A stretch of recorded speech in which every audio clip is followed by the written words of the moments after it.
But all right, so I'm going to drag these bad boys in because it's a couple minutes before start. If anybody is opposed, sorry. All right. Somebody's mic is open. Kasimir, I think it might be you. One of you is like an open mic. Yeah, whoever just fixed it. Yeah, Kasimir, I think it's you. I think your mic is just wide open. It should be functional now. Headphones only. Testing. Yeah, fair enough. Yeah, MRHLegacy said he'd be a couple minutes. Policy, I didn't expect you to show your face. But now that you are showing your face, you look exactly like everyone pictures a libertarian should look, right? Yeah. You got the black rim glasses. You're a fucking white male. Yeah. I love it. I love that this feels like an authentic experience. How's everybody doing tonight? It's a typecast, is what it is. Mm-hmm. Didn't quite. How's it going on over there in the UK, LiquidZulu? Yeah, well, my PC started shitting the bed 5 minutes before this, and I had to fix that. And also, I threw up in the toilet, so we'll see how that goes. It's okay. So you got good. Hold on. So you're saying you're hungover, which means you won't be getting shit-faced drunk on stream. I'm not hungover. I'm just sick. Oh, I'm sorry. You were, I kind of allowed you to go in for the joke. You know what I mean? For the layup, and you kind of just slapped it down. I am definitely going to be getting shit-faced. Don't you worry about it. LiquidZulu is a combo breaker. He looks like a typical Marxist. Oh, no. Marxist infiltrator. Oh shit! I need a fucking paper towel. Talk amongst yourself. I mean, is Bacardi a Russian brand? Might be. I don't know. Let's see. Doubt. Puerto Rico, apparently. Got it. Okay, so it's not in the block. Okay, we wanted to make sure you weren't funding the evil Russia. You know what I mean? Yeah, don't worry about it. I would never. All spare change must go to the war effort in Ukraine to support and fight for democracy. I'm just kidding. Jackson Inkle will not be joining us this year. Unfortunately. Oh God, could you imagine? That would be such a fucking bloodbath. Dude, fucking Russia. What's going on is crazy, right? Yeah, it's Wagner or whatever. Yeah, I mean, apparently they pulled back. No, did they? Apparently they breached a deal with Loroshenko. Or Luke, I can't remember his fucking name. The president of Belarus. I can't say that shit. Kasimir, you're the only one here that can speak. You're the only one here that can speak the language properly. Lukashenko. I don't know. I think I mixed Carolyn Borisenko in my brain with Lukashenko, and you know what? I'm cool with it because I don't see a very big difference in their personality. I'm sure she can play hockey just as well. They kind of look alike, honestly. I mean, I don't think they do. I think she just looks like a man. But I saw Twitter today. I was just thumbing through. No, Scott, you should look at female. You should look at female hockey teams. Trust me. Female hockey teams? Do they fit the stereotype from dodgeball? Yeah, of course. I've never seen a female. And the funny thing is, I actually kind of like hockey. I'm not someone that gets obsessed with the teams or anything like that. But have you ever been to a hockey game, like an NHL or like a big team? No, not yet. I mean, you should go because every team that's worth their salt in America is full of nothing but Russians. Right? It's all fucking former Russian athletes that did the Olympics, and then Russia was like, okay, we will give you our scraps. Fucking the Capitals here in DC is all Russians. It's I mean, there's Ovechkin, but there's a bunch of other little Russian guys. I mean, Ovechkin's kind of the star, even though he's old as fuck. He's like Tom Brady of NHL, right? He just keeps coming back, and you're he can't compete, right? And then he's like, no, I'll sit in the penalty box for a couple minutes, and I'll come back and score a point. They're also yeah. the most fun games to attend, like by far. Better than NFL. Yeah, dude. Better than. There's so much more. Yeah, fun. it's a massive difference between watching it on TV and like being there. Yeah. How's our audio comparatively? Kasimir, I mean, you could have your audio sounds fine. It's passable. Hey, there's nothing over here for you. I was worrying about other people. Oh, is mine bad? No, yours is good. Actually, going to turn you up slightly, but other than that, like, I mean, it's fine. Okay. I'm just running through a headphone, so. Yeah, policy's a bit LiquidZulu sounds quieter. good. Yeah, now we're just waiting on MRH's slow ass to get here on time. He said he'd be like 5 to 6 minutes late though, so fair enough. But yeah, I don't know. This entire situation's really crazy. I'm excited for this conversation though. I just don't want to get started until MRH is here. Okay. Yeah, I'm glad I didn't post anything rash or unsupported. Although it's quite shocking to see, libertarians just go for the clickbait. Everything is a conspiracy. Sorry, I just got my cooler. Yeah. Oh, nice. Yeah. I'm not gonna mess with it during stream though. Has Dave said anything dumb about it? Because he's been not great lately. No, they're like the Russian situation. Oh. Yeah. People are connecting the $6 billion of accounting error with the CIA and the CIA greatest enemy. So this is the story. This is just so you understand. Right. There is the Russian government has pillars of power. One of the pillars is the army, right? The office of the president is the top office of the president, which is Putin and his staff. And then right below them, there's like the Hydra. One of the heads is the military, which is Shoigu and all the branches. One of them is the FSB, which is internal security, the KGB 2.0. Right. And one of them is the GRU, which was supposed to be part of the military, but it's the main intelligence directorate. So those are the guys that do the foreign intelligence, similar to CIA, and military intelligence. And they were the guys who were doing like global involvement, active measures, right, and revolutions and stuff like that.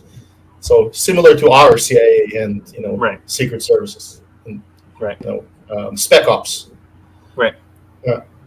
So. Yeah. There you go. Yeah, I think I've actually. He's just saying right when you laid that out before. Oh, right. Sorry. So what they do is they recruit this Wagner group since I think 2014, and call them ex-convicts is a bit shaky because they're like special forces that got accused of various crimes, and then instead of putting them in prison, they're putting them to work. So that's like a very typical cover. I'm not sure how many of them are actual criminals, like the most recent batch possibly.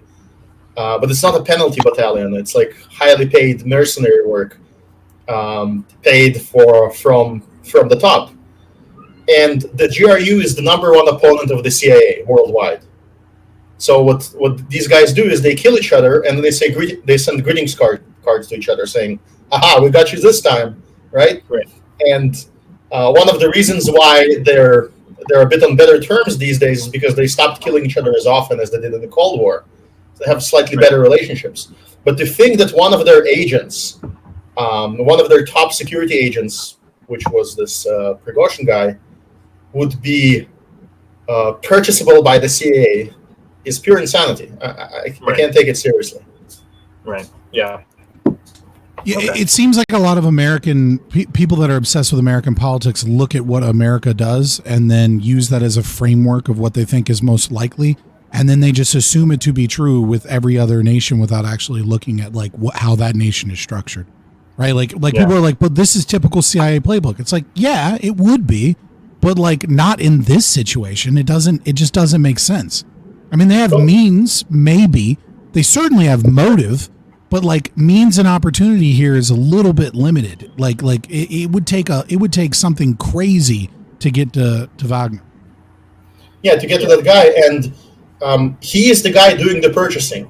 He is the guy doing the the actual recruiting. He's like one of their top recruiters. So the idea that CIA has recruited the top recruiter of assets for the GRU.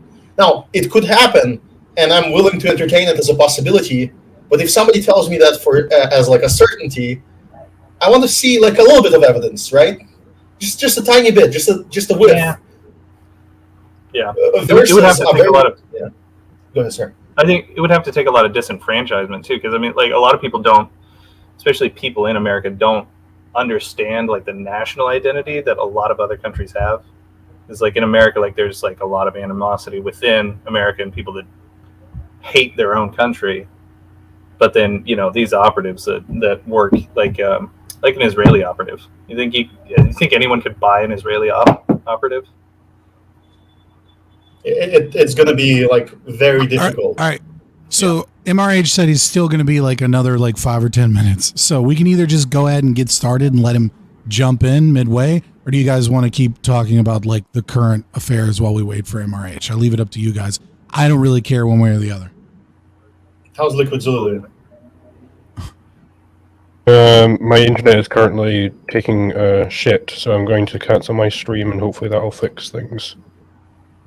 Rough. Okay. If you need a like a downloaded version of this later, just DM me, and then I'll get it sent over if you want to have it on your channel and edit it together for your channel. So at least you can put out like the YouTube video. Yeah. Thank you. Yeah, that'll work. It might take like a day or two because like we have to download it from Rumble and then encode it because like it comes out with like the audio video like fucked up if you try and put it in a lot of programs. The joys of using an actual free speech platform. Like people talk about Kick all the time, like it's free speech. It's like, dog, it's using Amazon cloud services. It's a fucking Twitch clone. As soon as it pisses off Amazon or somebody does something, like they can just get canceled or, get into gambling trouble with the EU. Like I have no faith in fucking Kick, despite the fact that if I went to Kick now, it'd be a lot easier to like solicit subs and money. You had me at AWS. Yeah, I mean they're using it is the cool thing I do like about Twitch though. I'm sorry, about Kick though, is that it is proving that Twitch's loss of money is basically just them having piss poor management and like bloated bureaucracy within their company. And it's the same thing that happens with the government, right? Like when a company gets too large, when it has too many employees and too many middle managers and too many people, Karens at HR meetings that demand to have a meeting about like, dear gender people and shit, like it loses money, right? And Kick is proving that because they're using Twitch's own services, giving streamers more money, and they're still managing to stay afloat. Now, granted, they're buoyed by like their gambling stuff to a certain degree. But even still, like there's no reason that Twitch should be taking a 50-50 split on most things and a 70-30 split on other things, while Kick can manage 95-5 using their own programs that they're also paying for. I mean, it just goes to show like that, like Twitch, and it's not even, it's bloat because it's not like Twitch is making like just raking in profits. Like Twitch is barely making money compared to how much they spend to maintain itself. They're losing money because of Amazon Prime. When Twitter Spaces integrates video, they're going to kill everyone. It's going to destroy everyone. I have my doubts about Twitter's ability to handle that. DMs are still in a shitty place on desktop. I'm with you on that, LiquidZulu. Also, there's something to be said about the culture. So, like one thing I noticed, right, moving over from Twitch to Rumble, is people that were on Twitch that have moved to Rumble to watch us still have ingrained this idea that the way that you, and this isn't me bitching at you guys or asking you for money, I promise. Still have this idea that like the best way to give money is to subscribe to the channel, and yeah, sure, but like they don't do Rumble rants, and it's not like me bitching about you guys not paying. That's not what I'm saying. What I'm buy trying to war highlight bonds. buy war bonds, right? Support us in the war against wokeism and of both the right wing and left wing varieties. No, but what I mean is that like you get ingrained in how in the culture of the platform and how the platform kind of works. The platform almost trains you to behave in a certain way. And so like I don't know, as Twitch integrates video, how much content creators themselves are going to be able to make money on Twitter because of the algorithm, because of the way that people engage with content like that. And because of like, you know, rants or YouTube shout outs or whatever they're called, the chat function. Jesus Christ, what is that? Right. You guys hear that? Yeah. Oh, sorry, Like a that mic might have feedback. been me. No, it was me. Sorry. Like I think a lot of creators are going to try it out, and they're going to find that their audience on Twitch or YouTube or whatever gives them money, and then they're going to try and do the same thing on Twitter, and they might get a little bit of growth, but they're not going to get any fucking money because the people on Twitter aren't used to like donating and tipping and like being a part of a community on a stream. It's just random passerbyers that see it. And what's likely going to occur, in my opinion, is that people are going to occasionally do things on Twitter in order to gain a following to try and bring them to their Twitch, their YouTube, or their Rumble, or their Kick stream. Big announcements, that type of stuff. Mm-hmm. Yeah. Or Well, I just mean, they obviously like, don't- once a week I go on Twitter. Depends on the features, though, as well. Also, you'll probably have to pay for Twitter to do anything impressive, which seems to be the case. Which seems to be like where they're going with it. Any new feature, paywall there. But I'm sure they'll have like the subscription model too for like live video. Yeah, if it's a low subscription model, I don't think it fucking matters. Like I pay for Twitter, and people and like I do. That is one of my favorite things is when we pay for Twitter and like people are like, "Oh, you paid $8, you loser." I'm like, dude, do you have any idea as a content creator how amazing top articles are on Twitter? It's insane. Like I can literally go on Twitter and be like, what are the most shared articles in order by people I follow? And then what are the most shared articles by all the people I follow who they also follow, aggregated for me. And I can literally just, like, with a click of a fucking button, because I pay $8, I can see what everybody I know and who they know is talking about. Like, it allows me to immediately see, like, what news is buzzing, so that, like, and then I can see every tweet associated with that fucking article in order of popularity. So if I want to investigate a story and like look at 990 forums, for example, and be like, this person's doing that, I can immediately see, oh, fucking this person's literally already done that. Like I should put my focus elsewhere. Right. I mean, if I was a super big grifter, I could just always follow the top articles and then just like talk about those things and always be doing the things that are popular that way too. I mean, it works both ways, but you know, it's an amazing feature. I don't know why people don't pay $8 if you're making content. Like, I don't get it. It's fucking $8. It's way better than the Netflix subscription you probably forgot to cancel again. You know, like I don't get it. Yeah. And you have AOC to thank for that. It was going to be more, and then she threw a fit. Who said that? So Elon was like, "How about $8? Can you do $8?" Dude, fucking poor LiquidZulu. MRH should be here soon, and I'm hoping, you know, LiquidZulu resets his shit. And I recently looked into Rumble. Had an argument 2 nights ago about whether it's gaining popularity, what the prospects are, and the monthly active users in 2023, I think in the first quarter was over 65 or over 70 million, something like that, in the United States and Canada. So those are. I don't look. I enjoy that Rumble is free speech alternative. I enjoy alt tech really trying and things like that. You know, and I support that endeavor. That doesn't mean I trust anybody. And so, like, numbers, I don't know how many of those are bots. I don't know what percentage those are.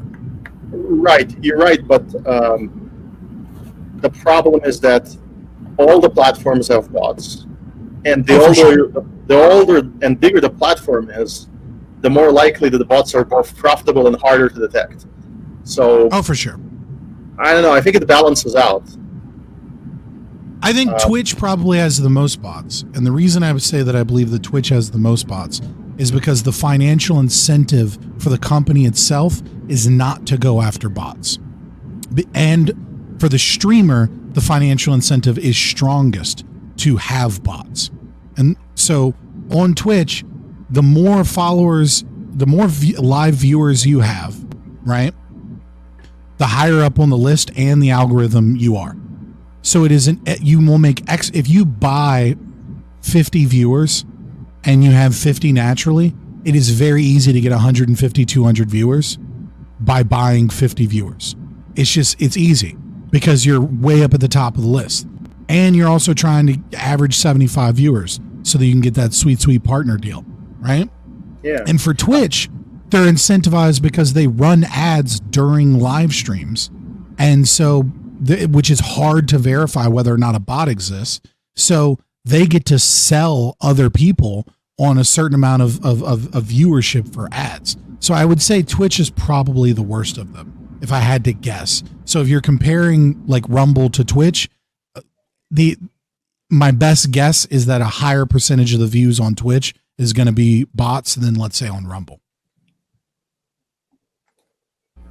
Yeah, but I saw how those bots look, and there's bots that just show up. There's bots that post messages from a text file, like very clearly just random stuff, and that means that it's very rapidly going to be connected to something like ChatGPT Lite, where it is just slightly trying to match the other context on the stream. And that'll be fattening up most of these streams. It's going to be very hard to fight.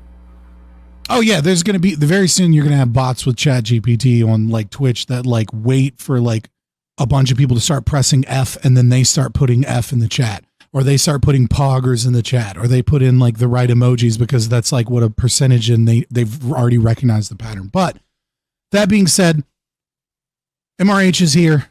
LiquidZulu, is your internet doing all right? Well, it's not going to improve anytime soon, so we might as well power through. All right, yeah, all right, fair enough. Well, hopefully, if you need us to repeat something, let us repeat something, and and we'll do our best. All right, so to start off the show, Jesus Christ, alliteration's difficult sometimes, boys. I have had several conversations on stream about this topic with Kasimir, with other people, and I'm sure a lot of the theory nerds get mad one way or the other. And, so I wanted to bring about like really smart people, right? Everyone here is someone that, I respect their intelligence and their ideas, and they all have a kind of a different take on this issue. And this is something that I don't think is necessarily, there's no seminal text when you ask a libertarian, how exactly is private property established, right? You will get answers from an objectivist standpoint that deal with the mind. You will get answers about homesteading. You will get answers, just read Hoppe and embordering and you'll get it. And there's no quick article written by Stefan Kinsella that just, wraps it all up and everybody gets it. And so I think this is a conversation that is in some ways unsettled, and is kind of at the cusp of natural law theory. And is something I kind of wanted to bounce around ideas with you guys. So in that vein, what I want to say is, I believe everyone here is an anarcho-capitalist. I believe everyone here is a hardcore libertarian at the very least, and is someone that is a natural law philosopher in their own right. Maybe not, maybe some of you don't want to take that mantle because of humility, albeit whatever. But in that vein, I kind of want to keep this conversation somewhat friendly. So if you have a hardcore disagreement with someone, please let them finish saying what they're saying, give them their time, critique them. But let's many of us here, I know LiquidZulu, Kasimir, and I especially, are pretty hardcore debate bros. Our mind sees a flaw and we're like, I'm going to fucking exploit that flaw. And so that's okay, right? But like, let's try and let people flesh out their ideas, because I think these are difficult ideas and we should give each other a little bit of grace to stumble to get through to what it is that we're trying to say, so that then maybe we can critique the idea as a whole, as opposed to finding like a flaw in a logic at some point, et cetera, et cetera. So the question posed to everyone is, how is private property established? We could do opening statements if you guys want opening statements. I didn't prepare one. I kind of wanted to moderate and be a part of the discussion. But if you guys do have an opening statement or something, speak up, and and we'll let you enter first. Does anybody have like an opening statement or like a solid argument that they wanted to start with? I did, but I don't have it written. Just in my mind. Also, I apologize. I'm stupid. Can we go round robin real quick and just introduce ourselves? Starting with Kasimir.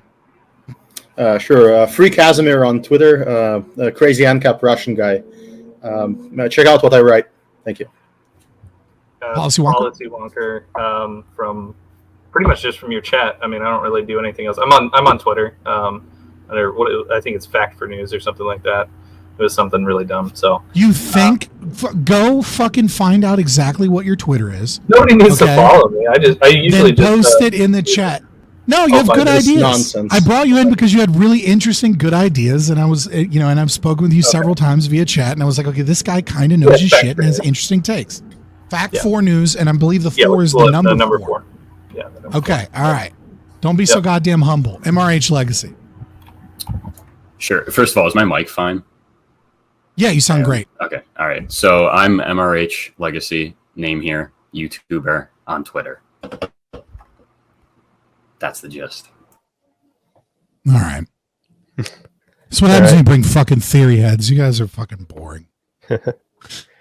Yes, I am LiquidZulu. You can find me on YouTube at youtube.com/LiquidZulu.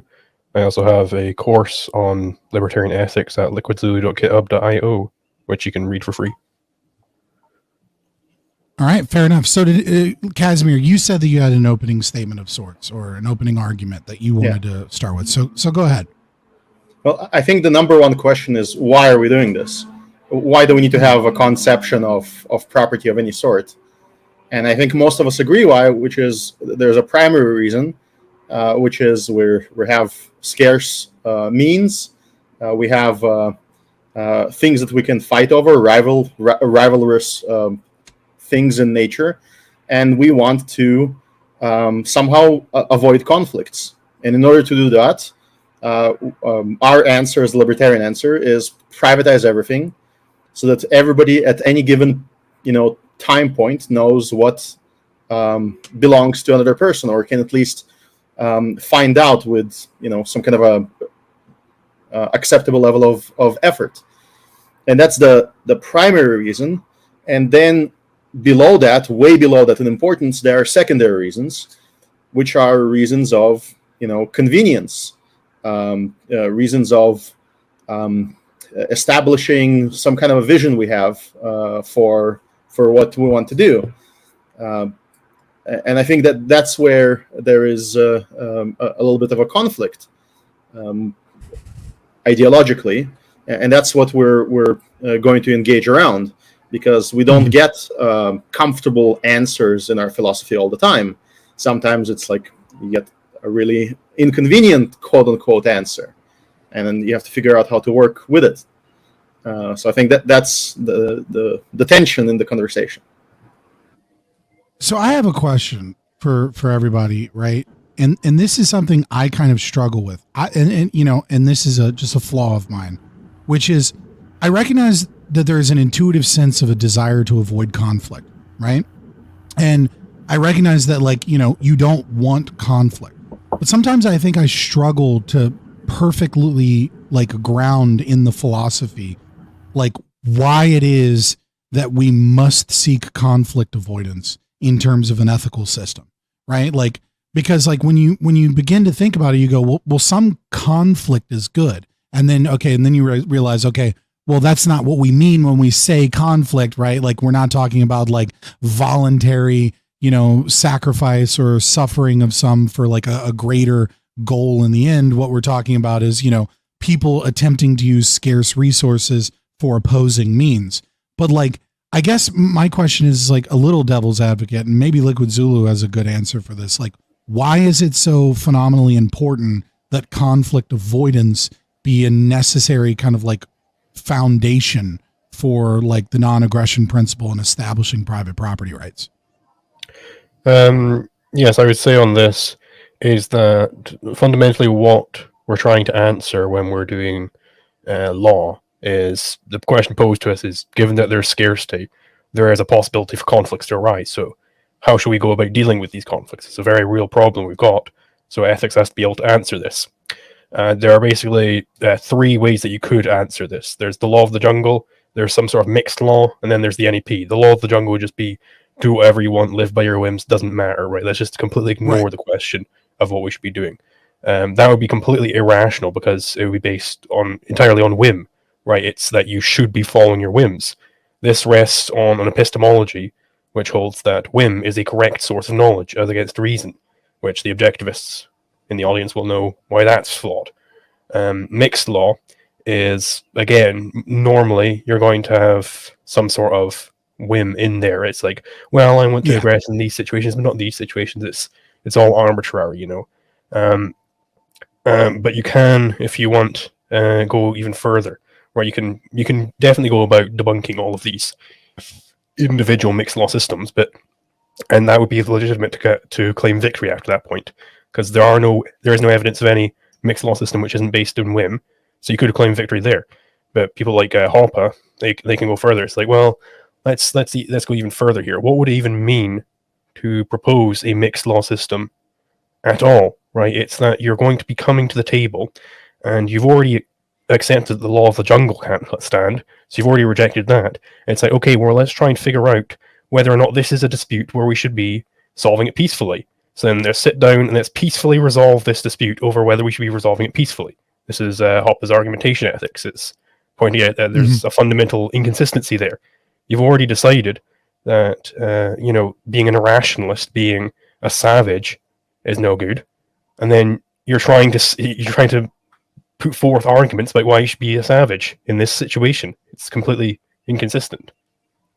Yeah, so I think the way that I tend to view it is, the statists and and of all varieties tend to have a fairly intuitively good argument against that, which is, this argument supposedly of like human nature, that consequentially that, there needs to be some sort of imposed arbitrary law because humans chaotically, the chaotic beings that they are, can't come up with these systems without such. And the way that I kind of view it is like, even from a consequentialist framework, is kind of like a game theory way, which is that like, if you accept a justification for the law of the jungle as part of your system, then like if you simply reiterate this game over and over and over again, you get the worst horrors of humanity, right? Like you get which I think it is important for us to look at this consequentially. I know it's a bit of a tangent, right? But if we're asking the question, how is private property established? I kind of wanted a little bit of an idea of like, why is it so important to ask this question? I appreciate Kasimir for bringing it up. I think there's a better way to put it, though. Go ahead, I think that conflict essentially is, fundamentally, like any conflict, is going to be opposing rights claims. And so to simplify, even without argumentation ethics, you cannot sort out opposing rights claims by violating rights. It's impossible, because if you violate rights now, you have a new rights claim that needs to, opposing rights claim that needs to be sorted out. And if you're using that, it just never ends. There is no resolution to the conflict. So any kind of anything that's outside of argumentation ethics by its own nature is impossible to use to resolve those rights claims. To reduce conflict, right? Because you it's kind of like you're creating one to reduce another. Resolve it. Yeah. Our most basic answer to the statist that says, well, why don't we continue, law of the jungle and fight it out and the strong survive and whatnot? And our answer is fine. We're not against that. I'm not against, defending myself. I'm not a pacifist. Okay. That's what we've been doing as humanity. There's nothing new here. However, what what is special about ANCAP is we demand honesty. We demand proper identification. If you're a statist and you say that openly, and you say law of the jungle openly, I don't have a problem with you. I know who you are. I know what to watch out for. The insidious part is that they claim justifiability. They claim that they have justice. They claim that there is like some kind of a greater good that allows them to make a decision and not find it out through some system. The word arbitrary is precisely this idea that they don't have a system underlying those decisions. It's just raw power. And we're fine with raw power. Just call it what it is. Call it power. Say that it's fighting. If you don't want to fit within the norms of argumentation about the conflict, you're just fighting over it. That's fine. It almost seems like sometimes, and you know, as much as I hate commies, right? It's kind of hilarious sometimes where in certain circumstances, the commies are more honest, right? Which is that like the commies will just say that, yeah, it's power, right? Like the utopian goal at the end of like the reduction of all power between people is, you know, anti-reality, but nevertheless, they'll at the very least admit like, yeah, no, it's power. So like, we're going to use power to stop this, right? Like we're going to level the playing field based off of our own values, and we're going to force you into them. At least when you deal with the more honest commies, which is a bit of a paradox there. But MRH, I was going to pull you in, and then of course you said you have 2 minutes in chat because you're a little weirdo. But yeah, so I don't want to get boggled down too much in this idea of conflict avoidance. I mostly just kind of wanted to, I guess, elucidate that like this is a supreme question. It is, or maybe not a supreme question, but an important thing to establish, right? And so moving on to the idea of how we establish private property, what I've noticed mostly is that there is, in every political system that I have come across at least, an arbitrary nature by which private property, if it exists at all, well, I should say private property is either dismissed or is grounded upon just like in an arbitrary whim, right? Be it, you know, well, the collective came together and voted representatives in, and these are the rules by which private property is stated.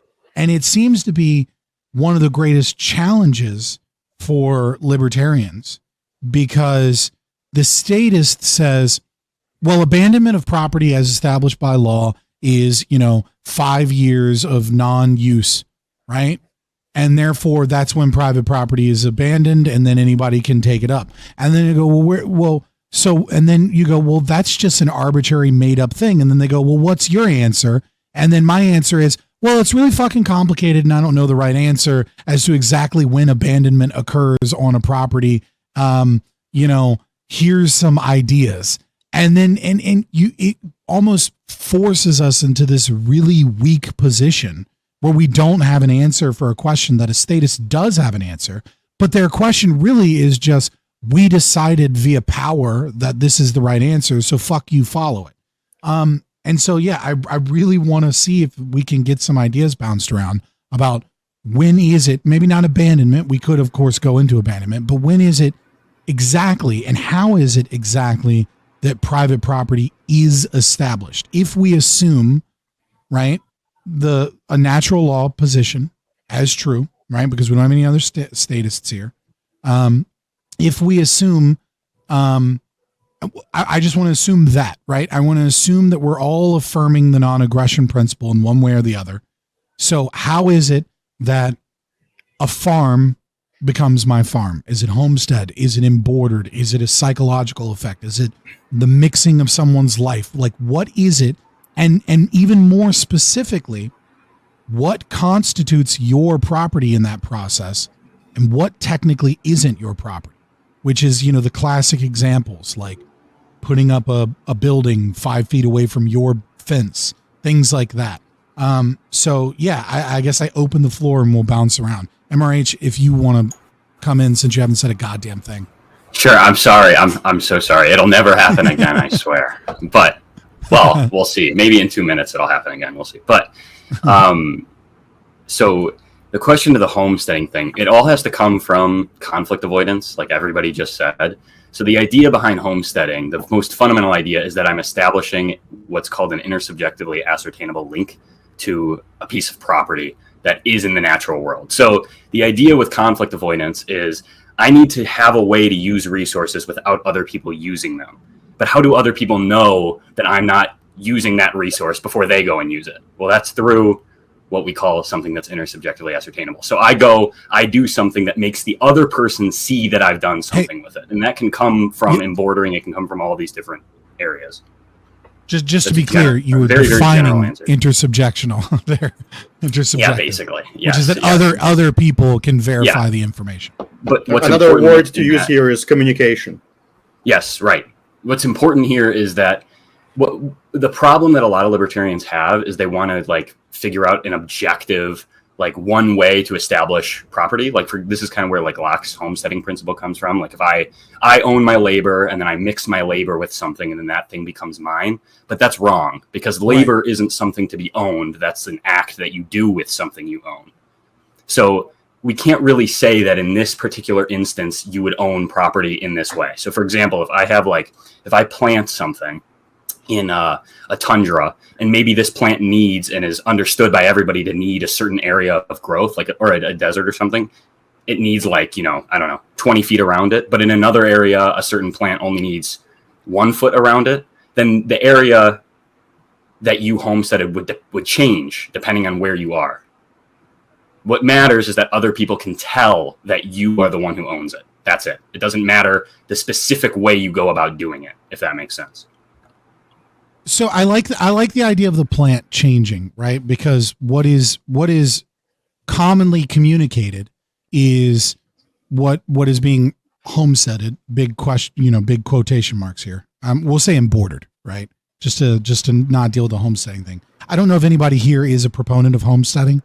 I don't think the word is bad. I think you can say homesteading and embroidering and mean literally the same thing. Yeah, fair enough. So, I do like the idea of like planting a plant, right? When you plant a plant that needs a certain amount of area around it in order to be successful, the plant is yours. And then the question becomes, well, how much land around the plant is yours? How much land have you homesteaded by planting and nurturing for this plant around the said plant? And I think that's where things start to get really, I don't want to say subjective, but in a way, I guess what I mean to say is the land around it, how much land is actually necessary and how do you communicate that much land is necessary? Because everyone that comes across your plant isn't a botanist. They're not understanding how much land is necessary around it. So like, how is it that you are communicating? And I think that's where embroidering comes in, right? Is the fence around the land or something, or the sign around the plant, some distinguishing characteristic that allows the observer to recognize that this is your plant and this is the land that is needed to take care of the plant. Liquid seems like he wants to pipe in. Yeah, I think this ties into what you're mentioning before of like the statists have like this sort of rationalist approach where they just have like, well, we have determined by some theory of, we've determined by the proper principles of justice that all the experts are saying that we know that after 5 years, that is when a property is abandoned. And that's real cut and dry simple. But the libertarians are honest here, to borrow a word from Casimir. We acknowledge the fact that there is a limit to what the jurist sitting in his armchair can actually explicate. The jurist can't explain to you the entire context of every single social norm and every single communication norm, you could say, of a given society.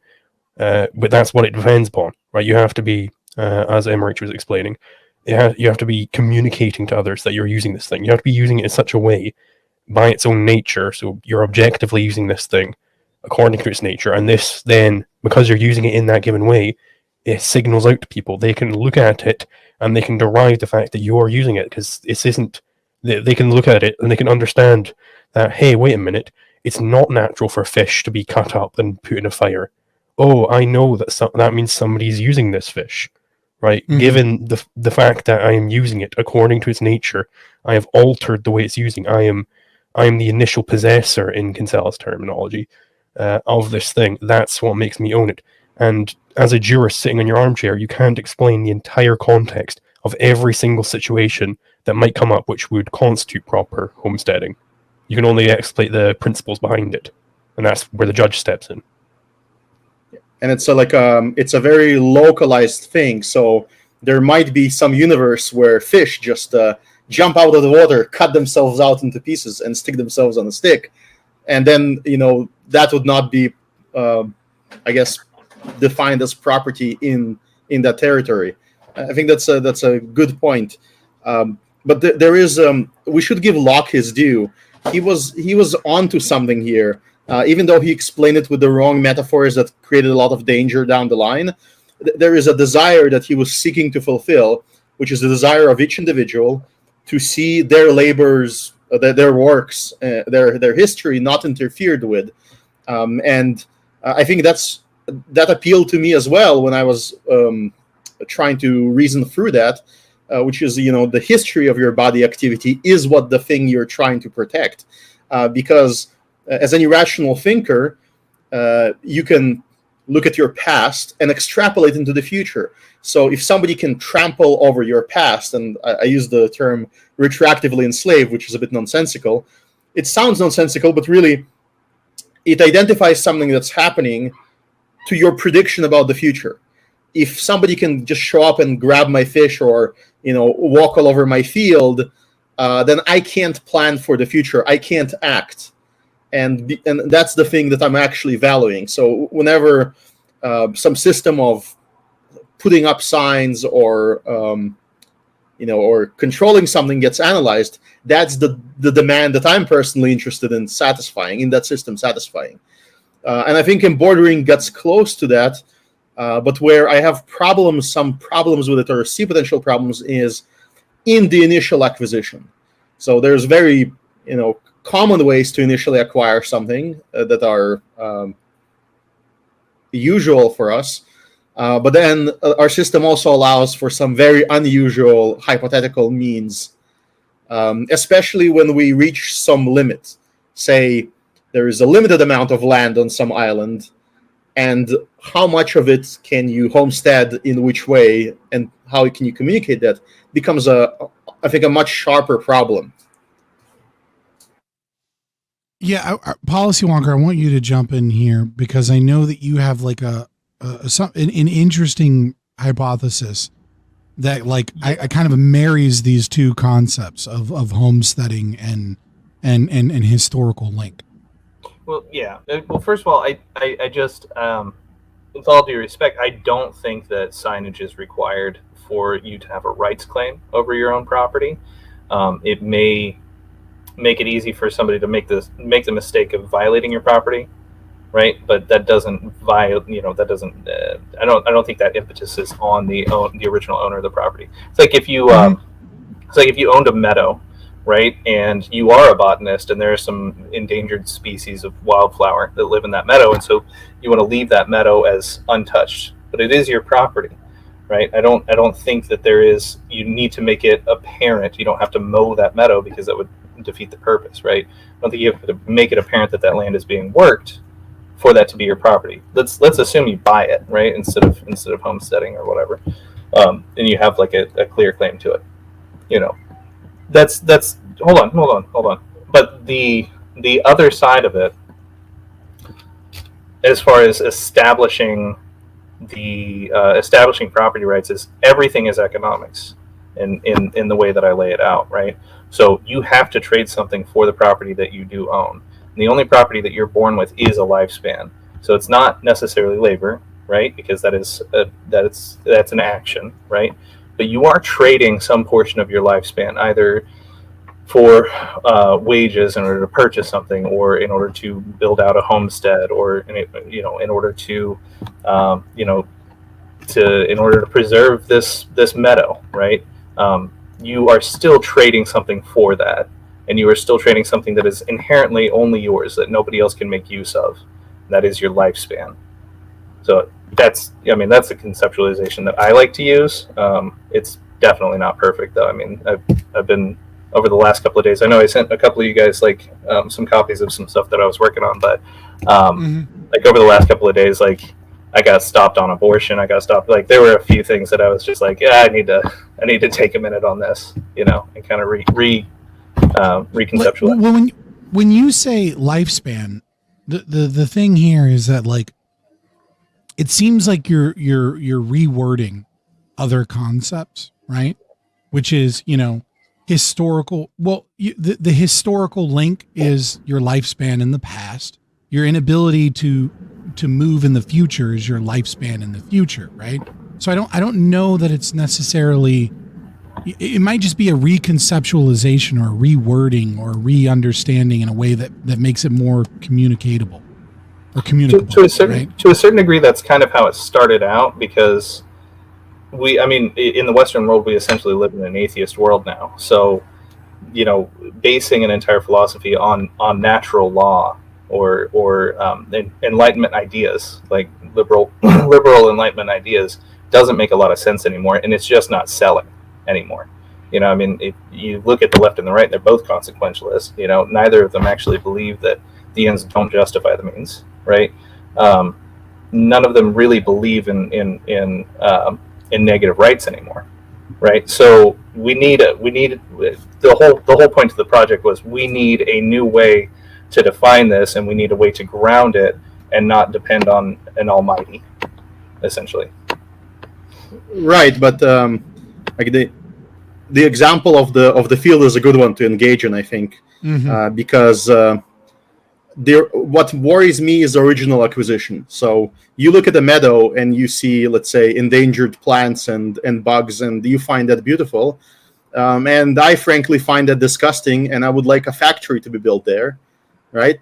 And so I see your flies are encroaching on my desire for a factory to be there. And then I ask, well, who did you buy it from, and how did he acquire it? And if he acquired it by just saying, oh, I'm the big government and it belongs to me, then I would question your title. And so in order for me not to question your title, I would, you might have a cheat code. And this can become ridiculous. Let me give you a ridiculous scenario. Well, let me frame it out for you. Before you beat me over the head. All right. So let's assume that this meadow is adjoining your homestead. Let's assume that it is adjoining property, right? And as the area becomes more populated, now somebody wants to make use of that meadow, right?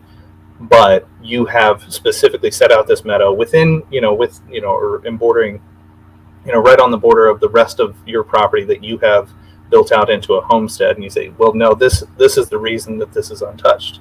There are only 3 of these scrub pines left in the world, and this is the only female. The other 2 are male. So here's my issue with that, right? Which is that I am actually sympathetic to your second example, because, and I don't know if there will be agreement or disagreement here, but in my opinion, I believe that a historical link is established with property that isn't necessarily fenced in, right? A property that is adjacent to your property, that you walk through, that is a part of your direct kind of area that in your mind that you envision as yours. You envision it as yours, and you also utilize the property as not just what you see, but also possibly where you walk your dog or your trip in home. So like depending upon the circumstances, I'm kind of biased towards, once you place it next to a homestead, that being a principal difference from your original analogy, which is the homestead is signifying that the adjacent property is likely yours. The homestead is a form of signage, right? There's a house there. And so this field that's right next to your house is saying, well, this field might belong to that guy, or he might do something with this field, or this field might be this way because this is how this guy who lives that house there. But if I'm trouncing through the woods of former, national forest that's been given back as common property to everyone, right? And I happen upon a field, and you have no signage, and you have no nets to keep out hawks, because hawks for whatever reason like this endangered species, and you're trying to preserve it from its natural predators so that it can flourish and spread out. You have no evidence whatsoever that you've actually done anything with this, right? Then then I don't. Then there's something different there, right? From an embordering Right. perspective, there's something different communicated there. I'm happening upon what looks to be an abandoned field or common property, as opposed to what very potentially is owned property adjacent to someone's homestead. Right. Common Well, I mean, nothing. that's why I had initially said purchased, and I know Kasimir gave me a weird look, but that's why I had initially said it. But in order to make any kind of claim on it, there would have to be some sort of expenditure of lifespan. Either you would have had to have purchased that land, or you would have to go back every year and do a prescribed burn for the prairie, or whatever. There would have to be some expenditure, some labor, some expenditure of lifespan that goes into that property. Otherwise, yeah, you can't just claim a meadow in the middle of Yellowstone when you live in New York. Well, under some theories, maybe you can, but let me give you this sort of, I don't know if it's a possible hypothetical, but let's say there's a new continent discovered, right? And we have a fairly advanced civilization. Right. Yeah, there's a new continent discovered, and we have a fairly advanced civilization. So what I do is I intend to compete for that continent with others. I intend to homestead as much of it as I can within my limited lifespan. So I have like an army of drones that all they do is whatever is the colloquially acceptable level of signage that's required, I'm going to provide like double that in terms of density, just to be sure, just to be extra clear. So my robot will jump into that continent and replicate itself and will plant flags everywhere. Like the whole thing, as fast as possible. I'll be planting flags, and the only moment I'll stop is if somebody planted a flag ahead of me. And I'm expending my labor multiplied by, labor, my lifespan, whatever it is.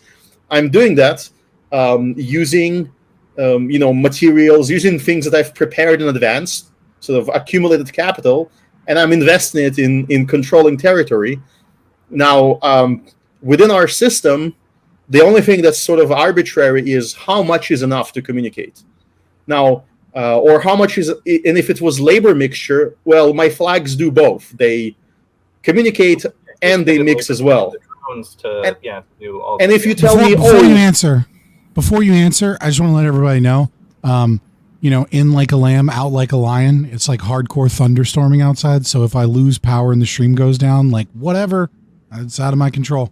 But yeah, PolicyWonker, how do you look at that? Because that's a huge issue that I had too. I mean, Kasimir and I used the lumber mill and a portion of a forest that was planned in the future example, which we might give it a more realistic example. But the extreme hypothetical, like, could you? Does anybody have an answer to that? I know I don't know that I necessarily do. Yeah, no, you have every right to do that. You have every right. I mean, Carnegie did that. Rockefeller did that. I mean, the monopolies won't hold forever. I don't think they were monopolies, but the main thing is that. They weren't essentially monopolies. I mean, and you wouldn't be able to do an entire continent. I don't care how many drones you have. Policy. There's a hidden part here, which is for my conversations with other ANCAPs, there is a theory under which it's all communication, meaning the labor is almost irrelevant, I keep using that word, the lifespan or history is almost irrelevant, and all I have to do is like project signage on that by all available waves. If I just project light on that continent, everything I project on that another person can see that I'm claiming is my claim. It could be just that. It's not enough to just say that it's mine, but if I communicate to all nearby agents that this is my claim, and I do so clearly enough, then it is my claim. And that communication is enough to homestead at the same time. It's enough of a mixture. I'll give you an answer with another example. Nobody knows who Satoshi Nakamoto is, right?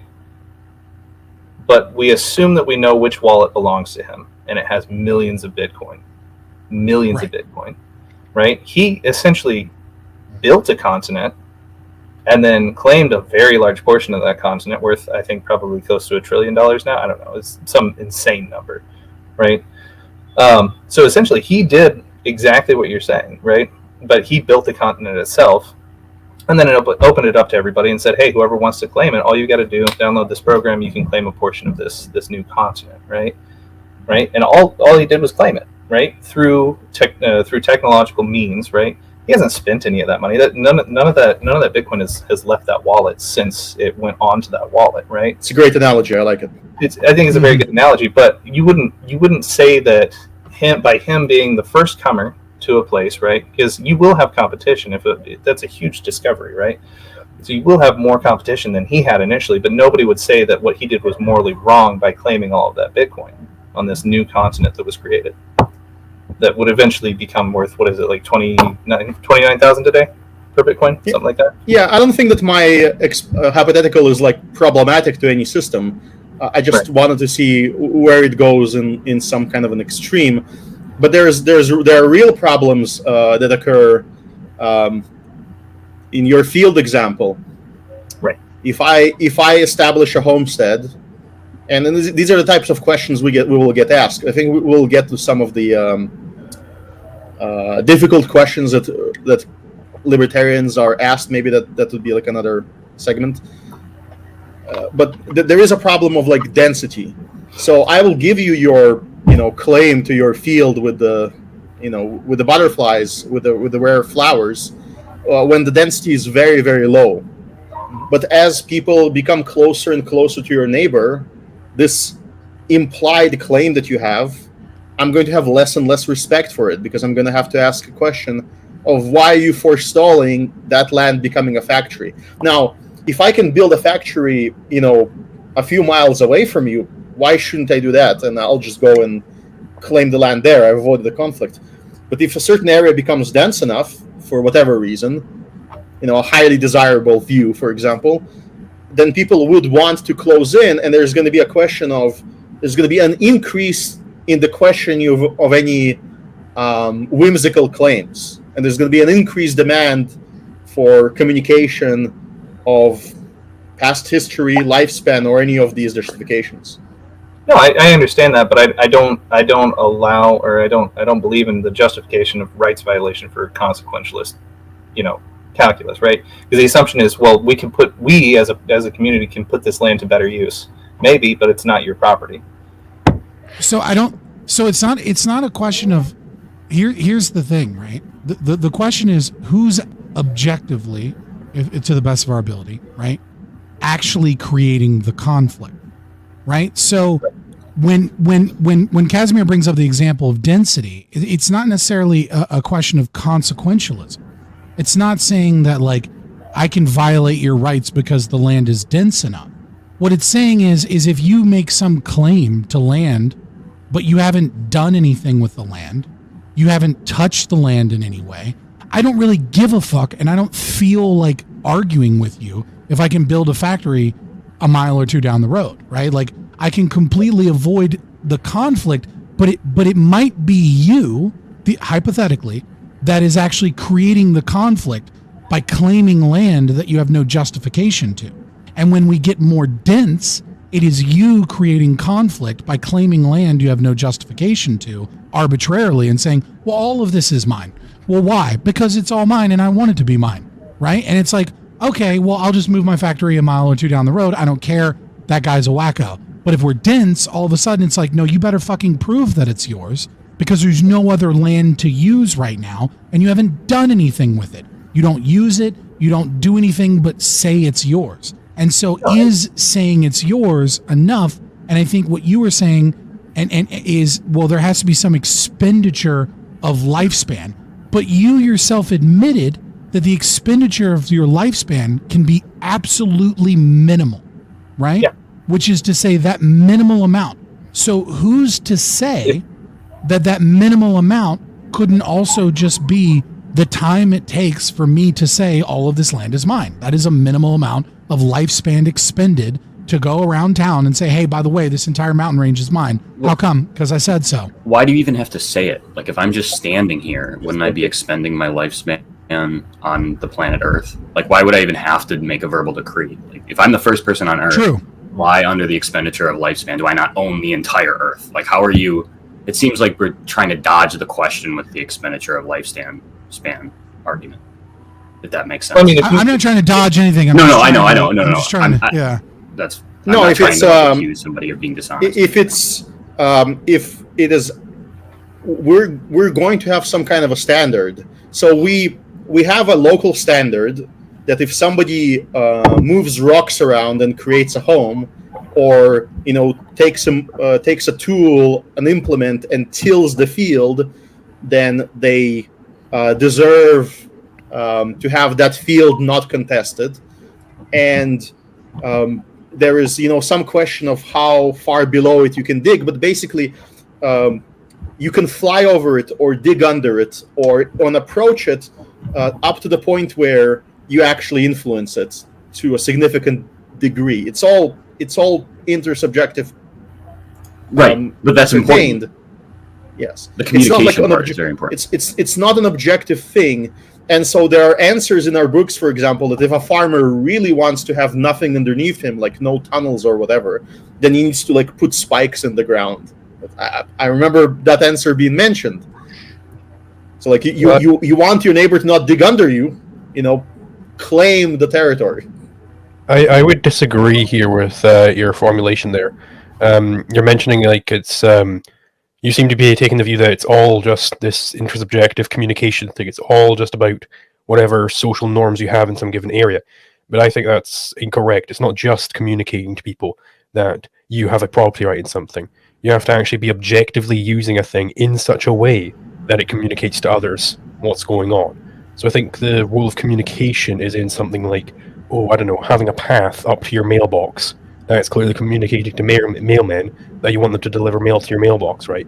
That's the role of communication. But the homesteading part of it is when you're objectively using the ground and the bricks and everything which have been built into a house.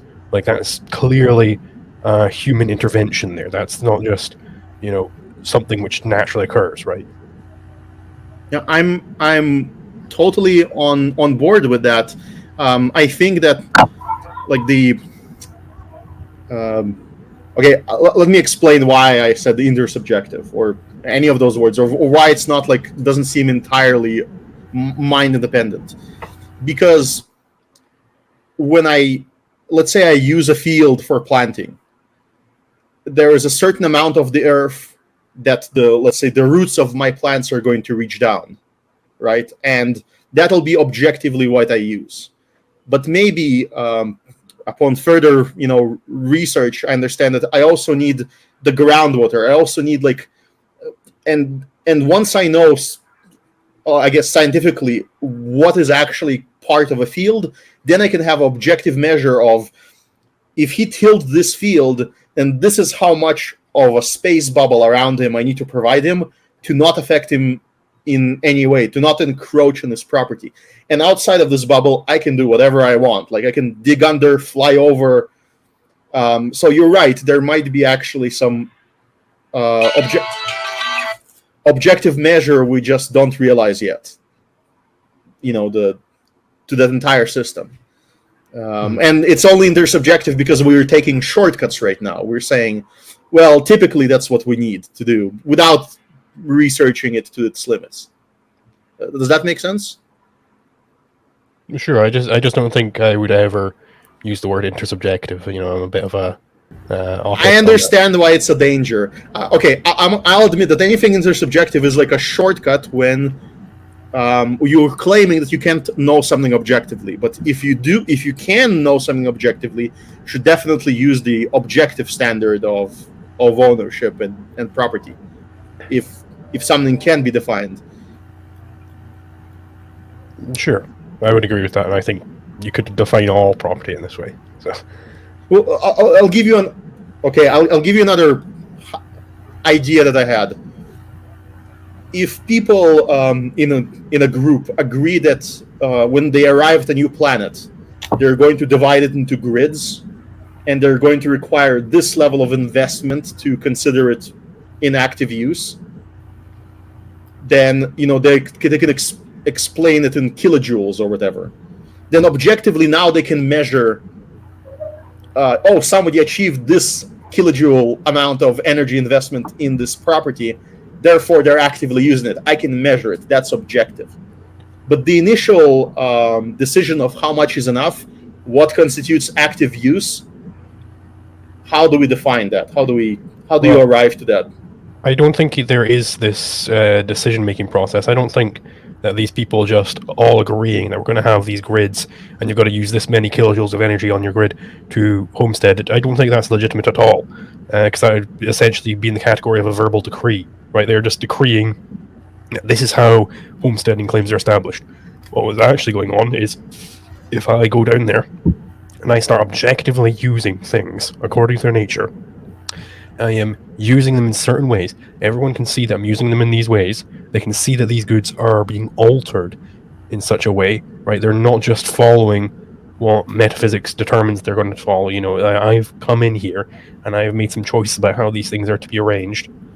Then I have homesteaded it. It's, you know, you couldn't come up with, even if you all agree that we're going to come up with this new system of how to do it, that doesn't fly. Okay, that last part actually connected with me. I agree with that last part, but up to that last part, I think you were losing me, because the objectively seeing me interact with everything, my tendency to respond to that was to say, well, I'm just going to minimally interact with everything, with as much as I want. Like, the strategy of expansion would be to figure out what is considered the minimum level of interaction and apply it with as efficient of a way as possible. Do you understand what I'm talking about? Yeah, and that would be completely fine. Minimally interacting with whatever, go ahead. Right? But that minimally interaction, how does that objectively defined? So it would need to be like, you need to be able to see, right? Well, it's not that you need to be able to see, it's that you have to actually be using the thing in question, not just. I suppose the distinction here is between mere like subjective property borders and objective property borders. It's not just that you have in your mind that this is something that you're using for whatever reason. Like, maybe I was like looking at a nice hill on my walk, but I've never actually gone to that hill. I've never used it. I might consider it in my head that it's something within the purview of things that I'm using, but I'm not actually altering the nature of that hill at all. I'm not changing the way it is. I'm not changing the way it's interacting with the rest of reality. You know, I'm not doing anything with the hill. You need to actually go ahead and do something with it. And this is objective. Yeah, so a good example would be like, I'm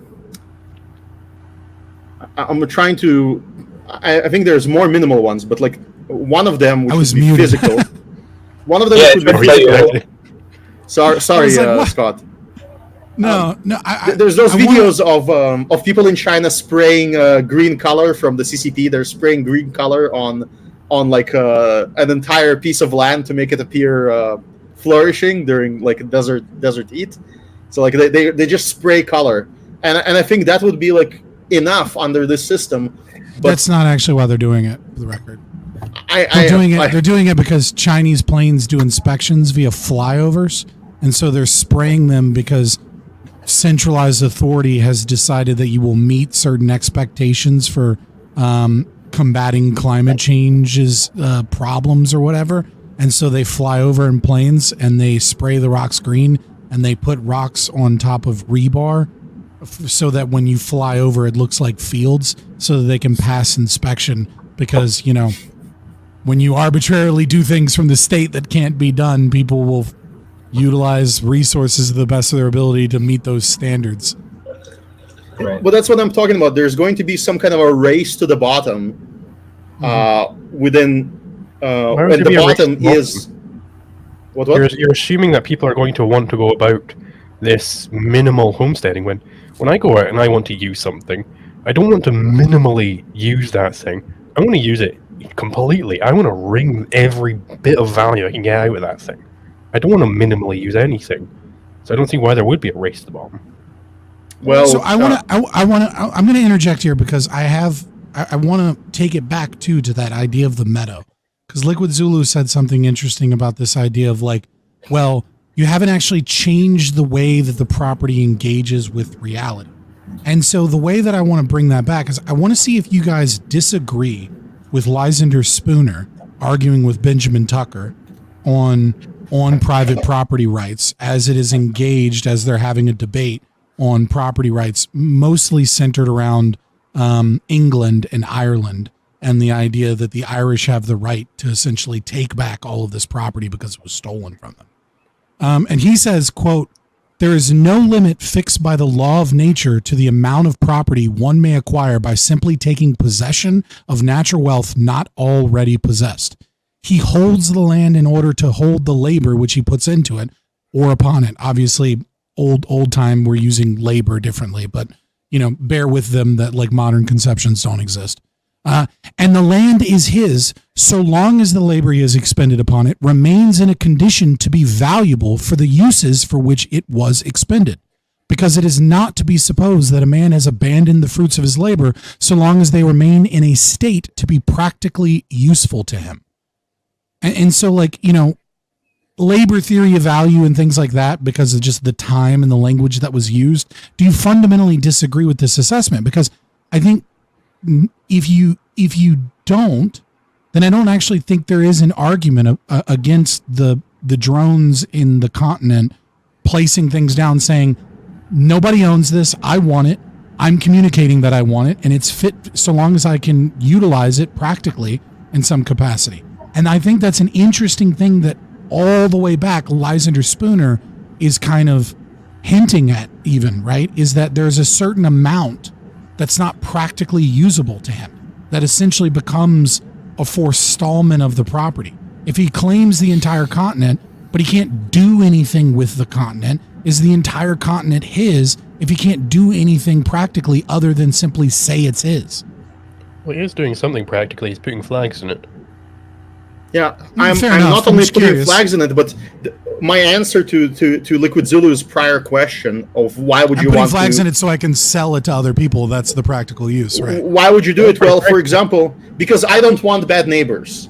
So the reason why I want to control the culture, and I do, and my non-aggressive way of controlling the culture is controlling who can move in me, within in vicinity of my homestead.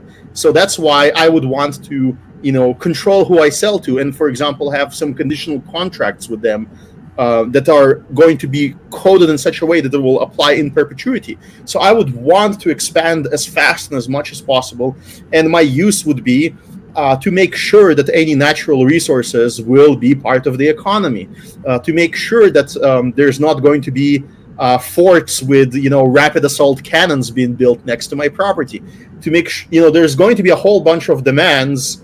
And that would be the use, and the race to the bottom would be like, how can I conquer as much as possible with the limited resources and lifespan that I have, and, you know, conflict avoid by doing so.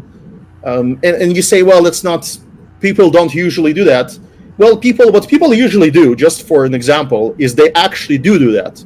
People show up and say, my genetic heritage owns this entire territory, and only people of my genetic heritage and my culture belong there. And if some immigrant will try to cross these borders that I have established arbitrarily based on my genetic and cultural heritage, I'm going to kill them. I'm going to aggress against them. And that's the history of mankind, is nation states being established this way to ensure cultural homogeneity and, you know, and some sort of future a trade-off of not getting killed. That's why people do that, and they do it just by decree. So I do believe there's going to be a race for that. I would say if you have legitimately actually homesteaded this thing, you have actually gone out there, if you are going about this task of minimizing your usage of those things that you're taking possession of, then you're going to be paying for that in Austrian terms, right? You're going to, because people who aren't doing this, they're able to reap all the rewards that they can have from owning things. They can start mining it out, they can start fracking it, they can start doing all sorts of stuff. They're going to be making a lot more money than you, and they're going to start outpacing you very, very quickly. You know, you have to pay. You have to pay to have this sort of, autistic level of, I'm going to minimally use all the land. Like, that costs you, right, in the lost opportunities that you could have had. Right. That was my point when Casimir originally brought it up. Is monopolies don't stand. They won't stand over time. The next generation, some kid with a gambling problem or something, the land's going to get sold off. It's going to you know what I mean. So even if you do claim an entire continent, it won't be in perpetuity. And I don't think you can enforce contracts in perpetuity either when you're selling it off, because you cannot enforce the terms of a contract on somebody who inherits land. I don't think HOAs are justifiable. You know what I mean? It's just somebody voluntary HOAs are justifiable. Depends who owns the land, doesn't it? It's not voluntary. If you have land in trust, and it's like, well, the foreman of this HOA is going to own the land, and it'll pass the next foreman, and so on and so forth. Then he owns it, so yeah, he can enforce whatever rules he wants. Or well, whatever. I don't know if you could set up an HOA. I know, not too much of a tangent, but you could set up an HOA in such a way that there is a contract between the foreman of the HOA and the individual that wants to buy a house that's within the HOA, and the contract says you follow these rules, and if you don't follow these rules, then the title transfers over to the foreman, right? So you could own your home in the HOA. It would just have contract stipulations where there's a title of transfer to the foreman of the HOA if you break or violate their rules, etc. Sure. And there's also there's a workaround for if inheritance is the issue. There's a great workaround for that as well through conditional contracts with other people who you expect to survive, as an insurance, so that the question of like transferring property from a dead person to a live one doesn't actually exist. Right. Mm-hmm. My other point was actually for him. So I will say this, because you guys had brought up, what if the land is becoming more dense, right? With the meadow, right? The meadow example. I think the problem with that is that in order for that meadow to have been claimed next to a homestead in the first place, there was no density at that time. So it's the encroachment of others onto, into his immediate area would be the initiation of conflict, not the fact that he has, for 50 years had this homestead and protected this meadow with an endangered species. And I don't think that you can just say that you own something. I think when I say you have to expend lifespan, what I mean is you have to engage in a willing act, right? So maybe that is signage, maybe that's programming the drones, maybe that's whatever, but you do have to engage in a willing act and just speaking something. I mean, that's why we don't take communists seriously when they're like, you're using my emotional labor or whatever their claim is. You know what I mean? Mm-hmm. Because language isn't necessarily expenditure of lifespan. Willing acts are. Okay, so then I think this begs two questions. One we've touched on, one we haven't touched on. The first is, okay, so there's some signage and there's some expenditure of your time to establish a historical link with property, right? That the historical link, in your estimation, PolicyWonker, and I think intuitively for many of us here, maybe not MRH or LiquidZulu, is it has to be, you have to be on the land in some capacity. You have to utilize the land in some capacity to establish this link, not simply see the land in a picture book or on Google Maps, right? Like you have to actually be there, you have to engage with it in some capacity that it establishes a historical link. So I feel like this begs two questions. The first question, one we've touched on a little bit, is what is appropriate signage? And I think we've kind of come to the conclusion that is locally determined in some capacity, which is weird, right? But it's honest. And the second question is the one that I brought up with Lysander Spooner, right? Which is, to give an example Casimir and I have used before. There's a logging company in a forest, and this logging company takes trees, cuts down the trees, and turns them into usable lumber and then sells that lumber. Now, in order for the logging company to survive as a company, they need a large amount of forestry, and they probably plant new trees and then cycle like every 15 to 20 years to previous places they had planted. But they need a very large amount of land in order to sustain constantly cutting down trees, turning them into lumber, right? If they have a small plot of land, they'll simply cut down all the trees, and then they'll be out of business because they have no more trees to cut down, and they have to wait, a decade or so in order to have new... My internet is dying? Of course it is. new trees, right? Get involved. Right. So the question is way on the other end of a forest is a slight sign that says this is the property of A&A Logging Company, right? This forest is the property of A&A Logging Company.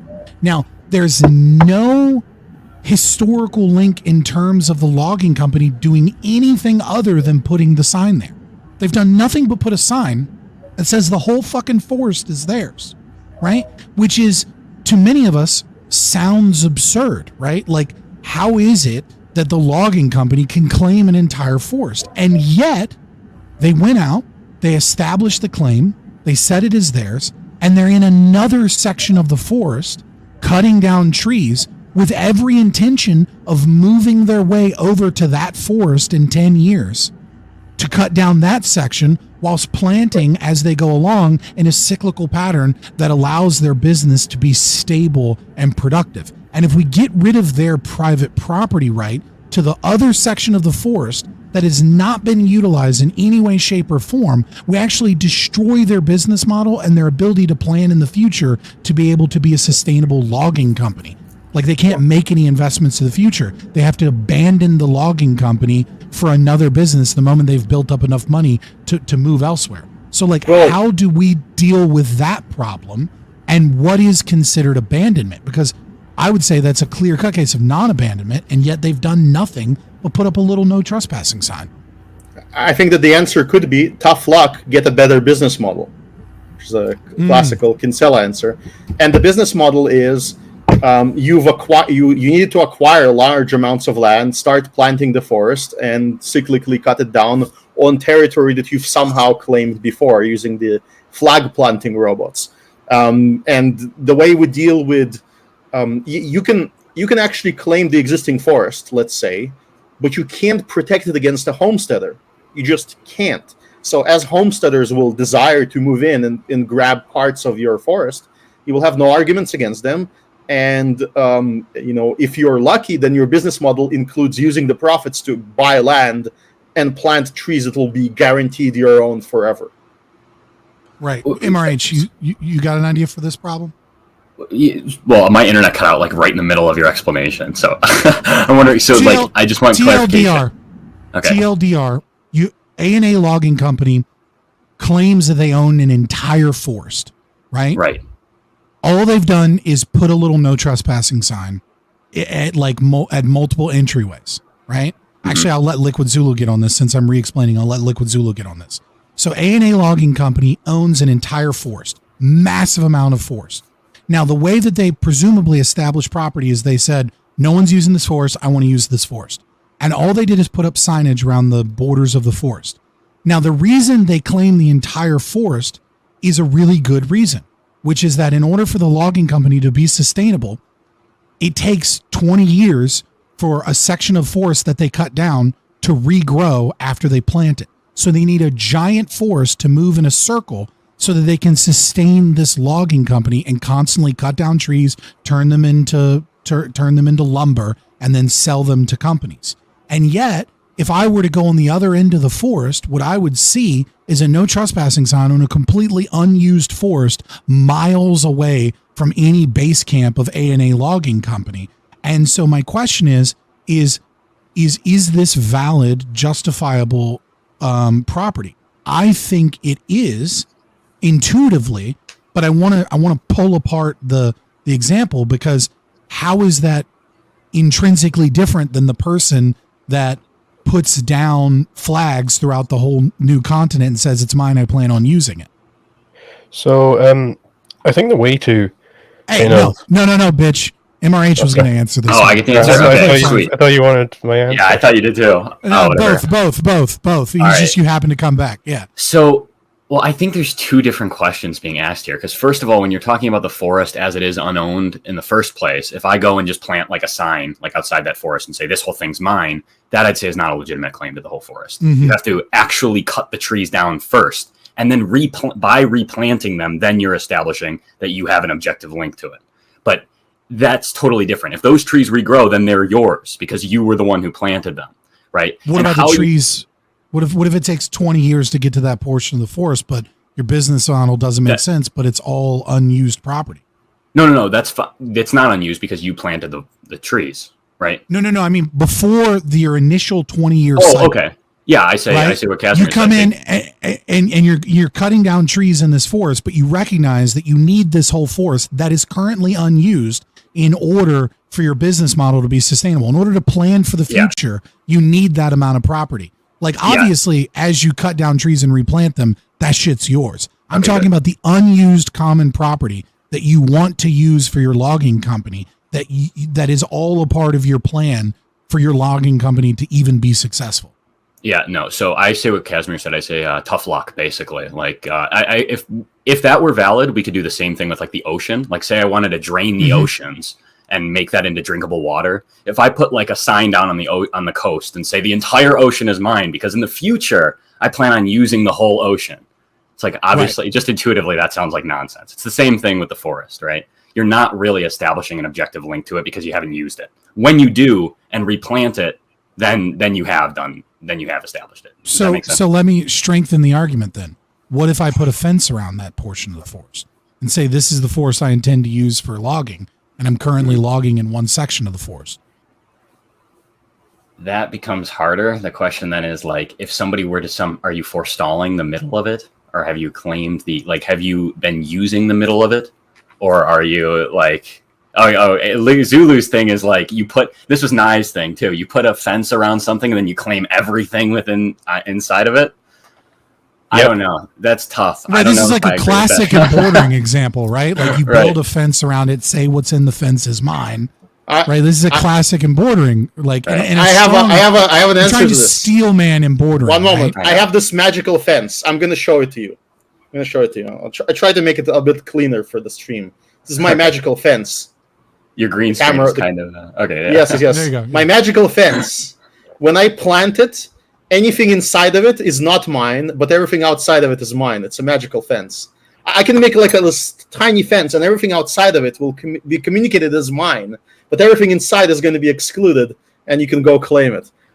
Like it becomes a little bit of a game of relative observation. Right. That there is an inside and an outside, and the outside is not, but the inside is.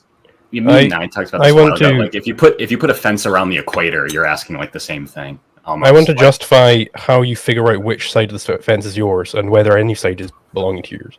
So basically, the way that this debate came about in the history of libertarian thought was there's this whole idea of a donut homestead, where you only homestead the donut and not the donut hole.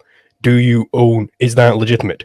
And the way that Dominiak, he said that, well, if you assume that you own the donut and not the donut hole, well, what you're actually doing is you are actually controlling that donut hole. You're preventing people from getting into that donut hole, which means that you have contradictory claims of property. And I can link the paper afterwards or something. So basically, like, there's a contradiction if you assume that. So the way that that Nye solved this first, I believe, is that basically when you are homesteading this donut, which is basically what you're doing when you put a fence up around something, what you are doing is, you are actually controlling that donut hole. You are controlling it. But what it means to be controlling it when nobody else is controlling it, well, that means that you're owning it. You're the initial possessor of that thing. And this plays into Anthony D. Assay's idea that property is basically analogous to exclusion. When you own something, if you're excluding other people from using that for their own ends. Now, how do you figure out which side of the fence you own? Well, if people own the outside of that fence, if there's already people and property outside of that fence, then you couldn't possibly come to own that, right? So it must be that you're owning the unowned portion inside, right? Because you are excluding people from things that they don't own, that nobody else has claimed prior. But then what if there's people on both sides of the fence, like with the equator? Well, then you couldn't own either side. So you are legitimately forestalling there. It would be like placing a cage around a person. So the only example in which this would actually work is if you were to go to a continent or a planet that was completely unowned. You were the first person on Mars. Like if like Elon Musk, I guess, goes to Mars and, Mars is his. as far as he's concerned, because he says he owns it and there's no owned property on Mars in existence. It's not just that he says that Mars is this. He would have to actually be incurring exclusion costs. He'd have to somehow exclude people from landing on other parts of Mars. Like, you know, if he built a massive sphere around it. So if he built a settlement and built a fence around the settlement, even though all of Mars is unowned, he's not excluding people entry into Mars via the building of the fence around the settlement. What he's doing is excluding people entry into the settlement that he has built a fence around. Thus, he's claiming ownership of what is inside the fence and not what is outside of the fence. Yeah, and I think it's very easy to see in the case of Mars, because you'd have to build like a dome or something to get the air in there, right? Right. It's very easy to see in that case. Well, what if, like, you were to... If you built, like... Let's say you take a fence, right? And you build it around, like, a tiny pebble. And you say, I don't claim this pebble, but I claim everything outside of it. That's the part that I claim. And I'm the first one on Mars. And I'm going to exclude you because I'm going to build this big anti-air missile right on the top of Mars. And it's going to blow away anybody who tries to land on all of Mars. Is that then... yours? That's a good question, but I think it actually... The anti-air missile is the thing that is doing the controlling and exclusion of Mars, not the fence. Well, there's two possible answers to it. One of them, which was my immediate response, is that it seems like the missile will commit aggression at some point. However, if you were to plant a drone base, and what the drone did is like it physically blocked somebody from moving into it, and it operated like a sci-fi shield where it actually shows up only in front of the encroacher. Then it is a dome. Yeah, that is a dome. It's a functional dome, even though it's like one segment that keeps moving around. It's blocking you. I don't know if that applies, but I think it's maybe too... So I think Kasimir's example of like the drone shield, that would be legitimate, but the anti-air missile wouldn't be. Because if I'm just going towards Mars, I can't see the fact that if I go in this area, a missile's going to target me and shoot at me, right? I haven't actually erected any border there. It's just, I've basically just decreed that to my missile defense system, I've decreed that this is the boundary of my border, and if anybody encroaches on this that I've just decreed is mine, then shoot them down, right? It's after they have gone into what I have just claimed to be my border, then I shoot at them, right? But I haven't actually I haven't actually used that border, right? I need to actually be using it in some way. All right. So I guess the question then, going really into the foundations, is if we are getting rid of homesteading as a principle, then what actually is homesteading from the Lockean perspective? What mixing one's labor with the land? Then what actually is establishing the historical link, if not being the first person on Mars, utilizing the resources on Mars, claiming Mars is yours, driving around in rovers to explore this new area that you claim is yours, and setting up a defense system to keep other people from getting onto the planet that you have claimed is yours. Like, at that point, what is the argument, I guess, that doesn't utilize mixing your labor with the land and just become homesteading, if all of that is not enough to say that Mars is mine? So it's the Kinsella idea of occupancy. So it's when you're occupying a given thing, when you're actually using that specific given thing, not just using one thing on there and claiming the rest of it, right? You have to actually be using these things. Like the claims are basically entirely irrelevant, right? In order to homestead all of Mars, the easiest way, which is going to be impossible under current technology, and I don't know if it'll ever be possible, you basically have to completely surround Mars and show everybody, hey, this is my border around all of Mars. That's going to be very, very challenging, right? Or you'd have to actually go in there and, have like farms and all that over the entire surface of Mars, and then you'd also, by virtue of doing that, homestead the center. Okay, but if that's your definition, are you not saying that it's labor that makes the property yours? No, it's not the fact that you are laboring over something that makes it yours.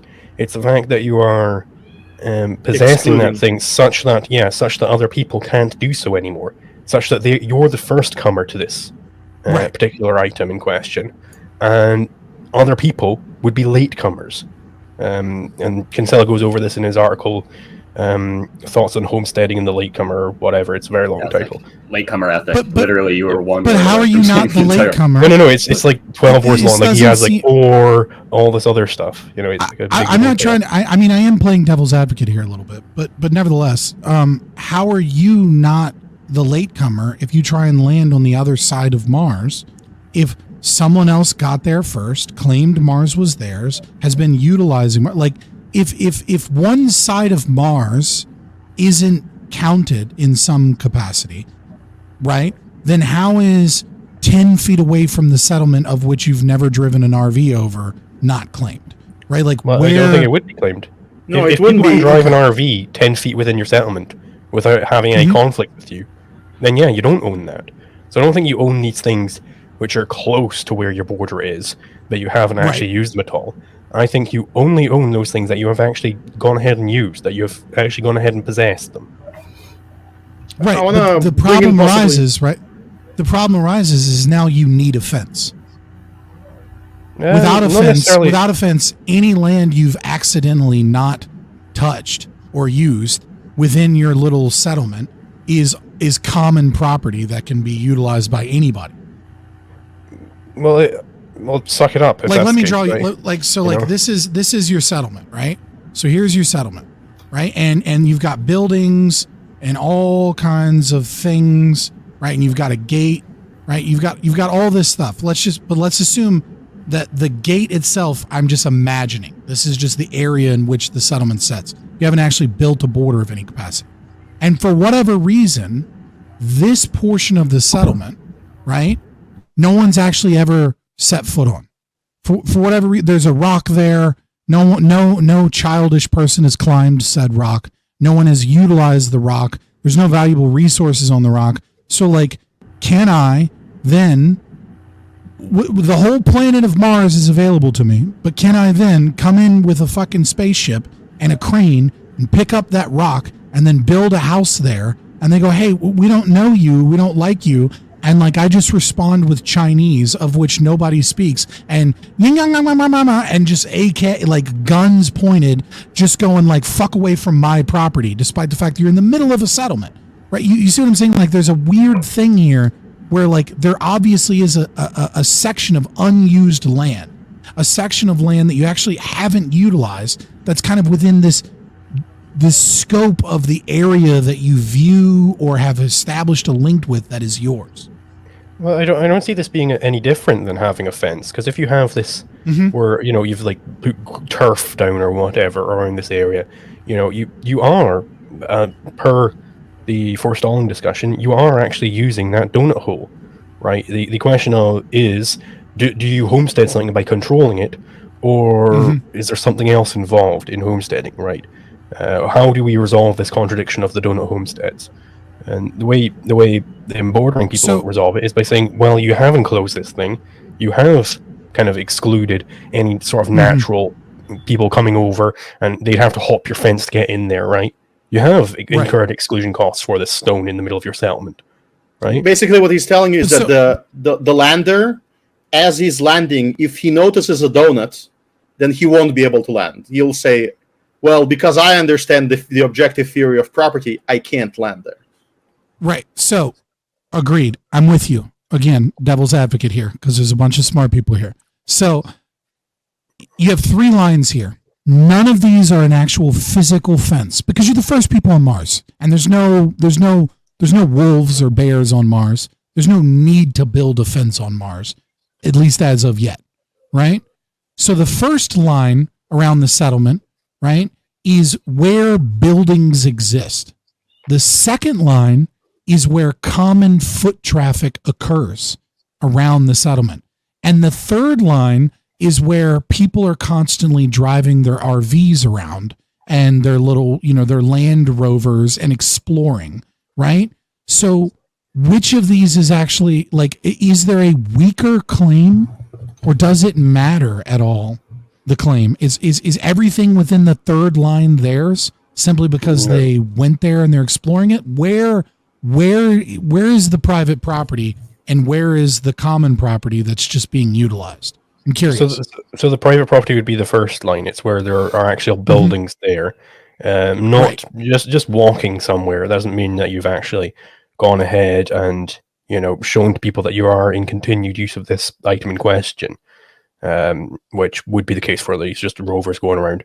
Like if I just walk up Mount Everest or K2 or something, I can't just say, well, I walked over there, so that means that I own it, right? It's you have to actually be in continued use. You can't just walk over something and just forget about it and keep walking away, right?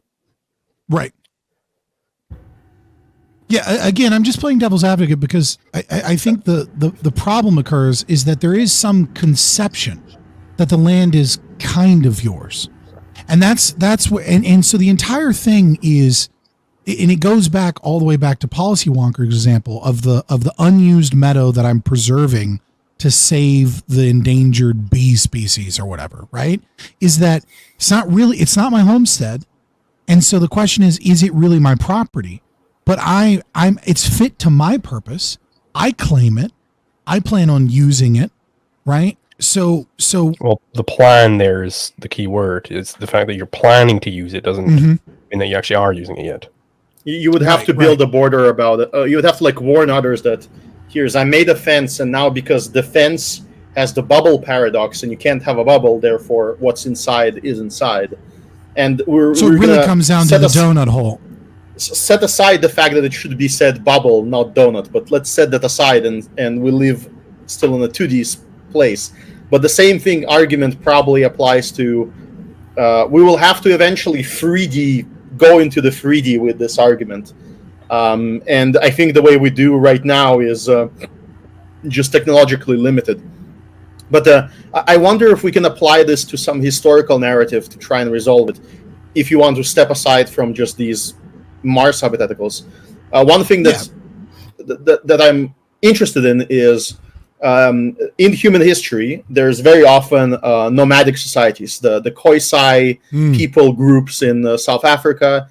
There's the Native Americans in the United States and Canada, the indigenous Indians, and they had multiple varieties of property claims. Some of them had villages that they established and homesteaded in the Lockean sense, right? And the best example being Cherokee Nation in northern Georgia. Right. Where some of them just wanted to hunt the bison, so what they would do is, if you arrived next to their territory as a passerby, they would drive up to you and say, this is our land from here onwards. So they would be operating similarly to my drone example. They would be like the live border. And I wonder, within this analysis, which one of these claims could we consider as property? We definitely don't consider their claim for the entire continent as property. Several of far leftists are trying to claim, that the Europeans don't belong here because it belongs to people of a certain skin color and genetics. We dismiss that, I understand, right? But there's going to be some claims here that are Lockean purely. Again, we accept those. Where are we on these border claims? Border claims. So, if you have this nomadic to me means they're constantly moving around. Now, there are various types that you can think of being nomadic. Maybe they have a summer settlement and a winter settlement. And that'd be completely fine. They would own the summer settlement and the winter settlement, right? But if nomadic means that they're literally just always going around camping, never establishing any, permanent settlement, then they don't own the entire area that they're traveling around. That doesn't make any sense. What if they establish a temporary settlement that they... Uh-oh. The nuke go off? No, all my monitors went off. Can you guys see me? Yeah, we can see you. You're being hacked by Russian agents who is hacking you specifically. Hold on. Did stream continue, guys? The stream is going on. I would suspect you're a power cable for the monitors. No. I was so intently listening to all of you guys with my hands back that I didn't touch anything for 5 minutes on my computer, and it went to sleep for a second, like the light shut off. Oh my god. Sorry. Continue. Yes, I suppose I'll restate kind of the. No, I heard everything. But just to get us like back refreshed on track, if you have this nomadic idea where you're just always traveling around, never having any permanent settlement, you don't own the entire area you're traveling through. But if you do have these various permanent settlements that you travel between, then yeah, you own those settlements. Just claiming that, hey, these are our bison hunting lands, that's not enough, right? Yeah, I mean, it's common property. I would say of the property that exists today, though, there is some property that you can absolutely show that the state has taken possession of that belongs to Native American tribes.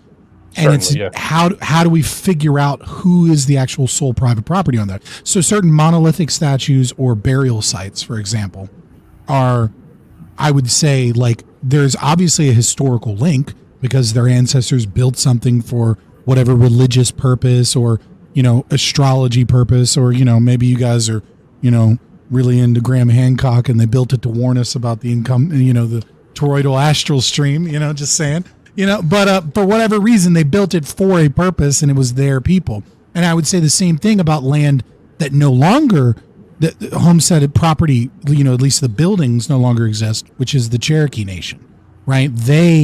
I think they have the strongest claim that northern Georgia belongs to the Cherokee. It does not belong to the people that live in northern Georgia because they set up settlements, they set up houses, they dressed like Western people, right? They took their case to the Supreme Court to say this is our land. They lost their first case because they didn't have any American citizens living there. So they built a post office and then had American citizens living at the post office so that they could win their Supreme Court case. And then Andrew Jackson said, then send your army when he lost his Supreme Court case and made them walk the Trail of Tears anyways. Right. So I think there are certain claims that are very obviously belong to those property owners. But there is also something interesting about the idea of abandonment if future claims no longer matter, right? Because we've made that distinction, or at least LiquidZulu has multiple times. Future claims of what you intend to do with the property in the future is of no importance. And so if I build a temporary settlement in, let's say, Shockoe Bottoms, Richmond, which is downtown Richmond, but it gets its name from like a place during the summer that the Native Americans would coalesce to, and it was a nice place, and they would do their potlucks there, where they would like trade property and help out people, and they would like go there for the summer and fish there, right? If future plans of that place no longer matter, then the moment they left said place to go to the winter settlement and packed up their teepees, then Shockoe Bottoms is forestalled. It's abandoned, despite the fact that they plan on coming back there. And yet there's something that feels intuitively off about that when you recognize that they have no concept of that land not being available to them in the future that they plan on going back to, that it's a place that they constantly go to and like kind of have designated as their place, despite the fact that there's no border, there's no fence, and there's no permanent structures. Well, that's just shitty planning, just plan better in future, you fucked up. Fair enough. There's a question too that relates is like, if I own a house, right? And then I just leave and I tell nobody, and then there's a bunch of overgrowth, like things start growing all over the house. But in 100 years, when I leave when I'm 1 year old. I own this house when I'm 1 year old, and I come back when I'm 99, and I say, "Hey, wait a minute! Whoever tore my house down, you've aggressed against me because this was my house, and I intended to come back." Now, the problem with abandonment is just, again, a lot of this stuff comes to communication. It's bad planning ahead of time. Like you have to be able to say, "I'm coming back," and then that would be enough. Yeah, but what if I leave my house without telling anybody to go on vacation, and I come back 2 weeks later and found my house has been sold? So it depends on what the social norms are. Right. So what counts as abandonment? Abandonment. You can't say from the armchair. You have to. It has to be for the judge to decide. Okay, what are all the facts of this society? What do people do when they are trying to communicate that they've abandoned something? well, generally they just let the house, go to waste and overgrow. Like, there are a few like abandoned properties So what around you're my saying area, is, and like what you're saying they will like that have private property sorry. rights are democratically established. No. It's there's not democratically established, but like there Just are teasing. there are like abandoned houses in this area, and the way well like not abandoned, but like it's properties where it's like going decrepit and shit, and like the way they show like, hey, no, we're still using this area. They'll have a little foreman living there, and he'll board up all the windows, and they'll be like, hey, don't come in here. We're still using this. Like they'll actually do this in this area. So I would say if you're doing that, then it's clear, okay, this isn't actually abandoned. Somebody's still maintaining this. They're maintaining the boarded up windows and all that.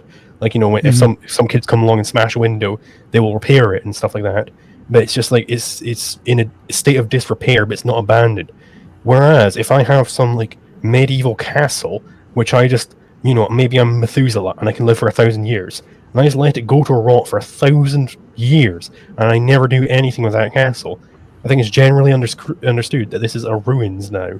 Like, nobody's coming back. So would you say that the Native American monolithic structures and burial sites are actually abandoned property, and we can just dig up the dead and tell them, fuck off, dead don't have property. You abandoned the property.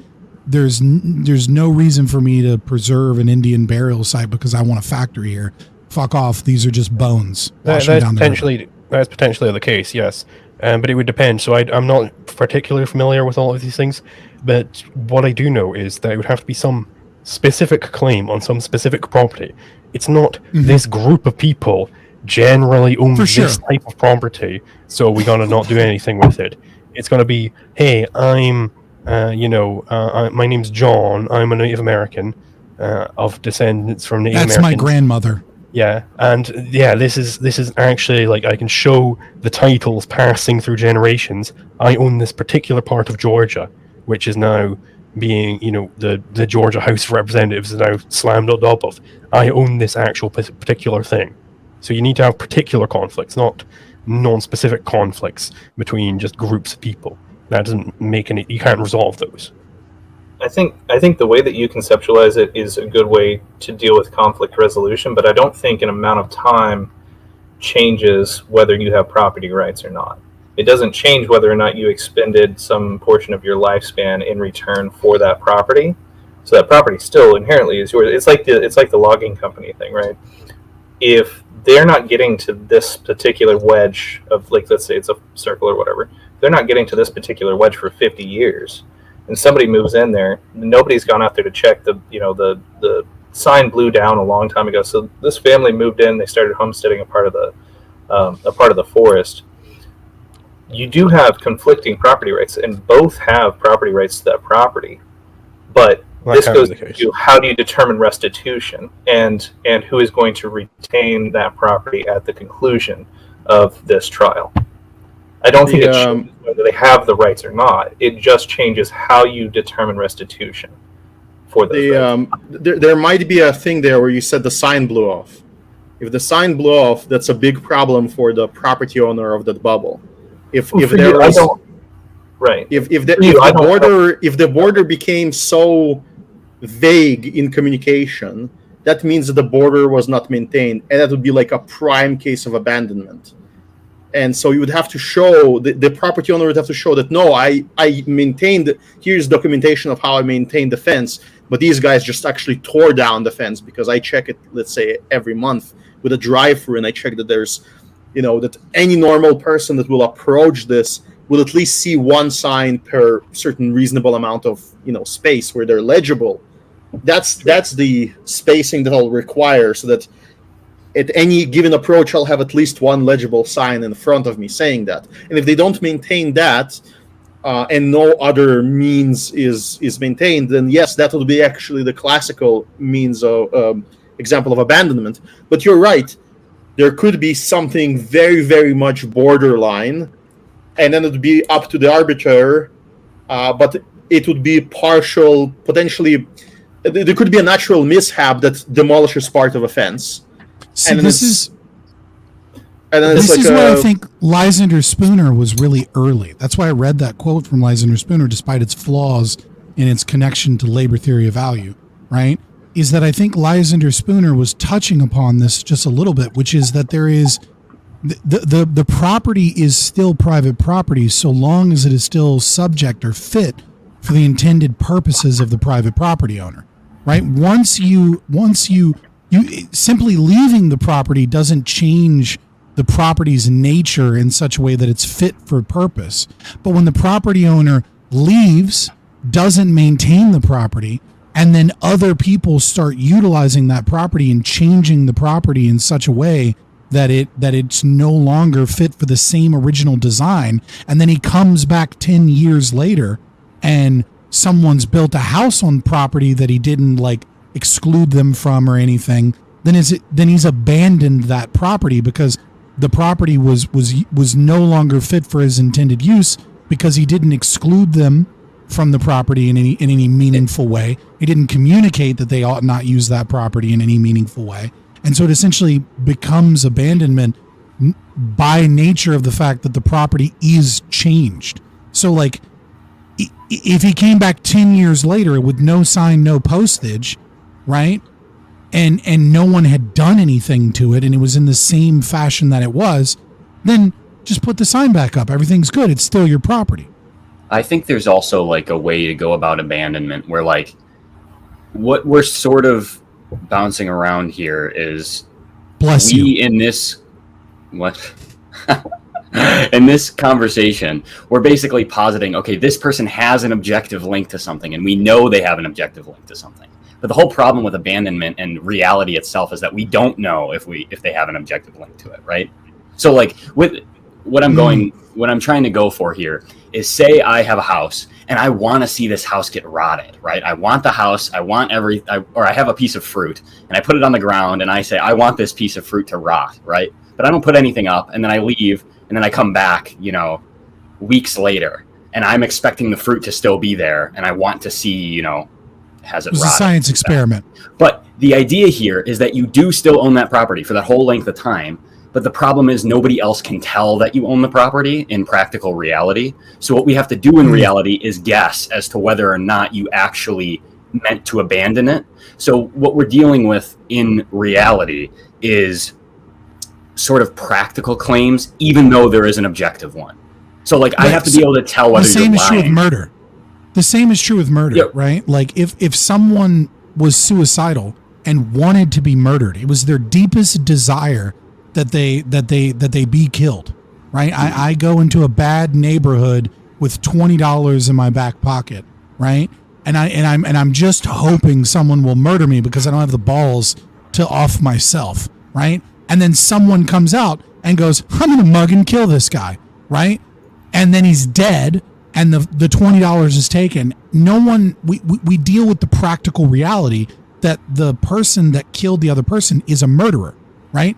Exactly. Because even though all of the evidence even though objectively they're not actually a murderer because that person wanted to be killed and went there with the sole desire to be killed by that person.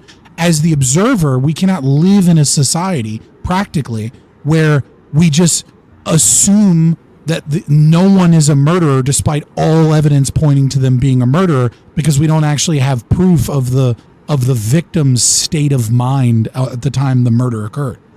So I think Scott and MRH are making an epistemic problem here. Yes, I am. Okay, go ahead. I think there is an error here, and it's that there is such a thing as like this real reality, which nevertheless, even though it is real, it is physically there. You couldn't ever discover it. Third parties couldn't discover it. I think this is flawed. If you have some genuine objective claim, then the evidence is going to be pointing in that favor. I think what this is resting upon, this view of, well, the evidence is pointing elsewhere, but what if it turns out in the future that we have some evidence that we're missing where it was the other way around? This is basically a Cartesian doubt. It's, well, what if we've made an error in our derivation here? What if we've made an error in our prosecution of this as a murder? So therefore we can't know for sure, so knowledge is impossible. The problem with this method of Cartesian doubt is that basically sorry, I've lost my train of thought there. So if you have the evidence is in favor of a certain thing being the case, then you can be certain of it. You can't point to a non-existent error. If you've made some argument, and it's like, well, what if you've made an error in your argument? How can you point to an error which you don't think exists? It's like, well, can you point to where the error is? It's like, no, I'm just saying you might have made an error. It's like, but where is the error? You need to have evidence for there to be an error. Why are you dismissing? I don't understand. Why would you dismiss the possibility that you're wrong? You might be wrong, but there has to be some evidence as to there being a possibility of you being wrong. If you've made an argument and nobody's coming along and saying, "Hey," you're not saying anything we're not saying. We're saying you would still treat the presumed murderer as a murderer, despite the fact that it could technically be true that they're not a murderer because we have no way of knowing that, right? Like we're saying you would dismiss with the notion that, well, he might not be a murderer, so we can't prosecute him as a murderer. You would say all the evidence points him being a murderer, therefore we will charge him as a murderer. I'm going to side with LiquidZulu on this example, possibly, where the person is not a murderer if it was communicated to him the desire of the person who wanted to get killed, or there needs to be a murderer proof. Despite the other person because their intent was murder. Let's go back to the core. There needs to be proof of a title transfer. And if there's no proof of a title transfer and somebody holds the property, then they're objectively a thief. If they didn't get that proof, then, and if it was some kind of a verbal exchange, then it might be unknowable to the judge, but then the judge just says, "I don't have enough information." That's fine, but the judge might be unable to decide either way, because the decree, the contract was verbal. You're still agreeing possible. In pragmatics, though, right? And it's the same thing. This is the same argument that MRH and I are making with the basket of fruit, right? No analogies to Israel, please. With the basket of fruit, right, is that it's rotting, and someone goes, "Ew, rotting fruit. This is gross. I don't like this. This is obviously meant to be trash." So they throw it away. But MRH meant for it to rot because he wanted to do some fucking experiment or something, right? But he didn't do the local due diligence required to demonstrate that that's what he wanted, and therefore we can say we find no fault with the person that threw away the fruit. That's fine. Right. Right? It doesn't change his right claim. Right. The whole point is what I'm positing is that there's no. I'm sorry. Right. No. I'm sorry. LiquidZulu is right here. You have abandoned that fruit. That is the objective truth. Because you haven't communicated that you haven't. It has to be discoverable that you haven't. How do you discover that if it masquerades? Once you bring the threshold, let's say you make your house appear as close to nature as possible. You've built a new house, but people don't realize that it's there because it's like hidden within a hill, and somebody comes up and starts cutting up trees on top of your house. Well, in fact, you have built a property that's by default abandoned because you've masqueraded it so much that it is equivalent to everyone's conception of abandoned. Here, take it like this. Okay, let's say I have a glass of poison and it looks exactly like water, and I have every reason to believe it's water. Does that make it water? No. Like if I have evidence to believe that it's water, it's odorless, it looks exactly like water. If I drink it, it's going to taste like water. Does that make it water? No, because you could do experiments with this poison, right? You could discern that it doesn't have the same. Every experiment ends up in it looking like water. Well, I know one That's which the entire point of the hypothetical. drinking it. Right, drinking No, it. your hypothetical is not real. I'm sorry. No. Disprove it. Wait. This is the key. If every experiment demonstrates that it's water, then your poison is indistinguishable from water. Therefore, it's water, as best as we know. As best as we know. That's important. No. In actuality.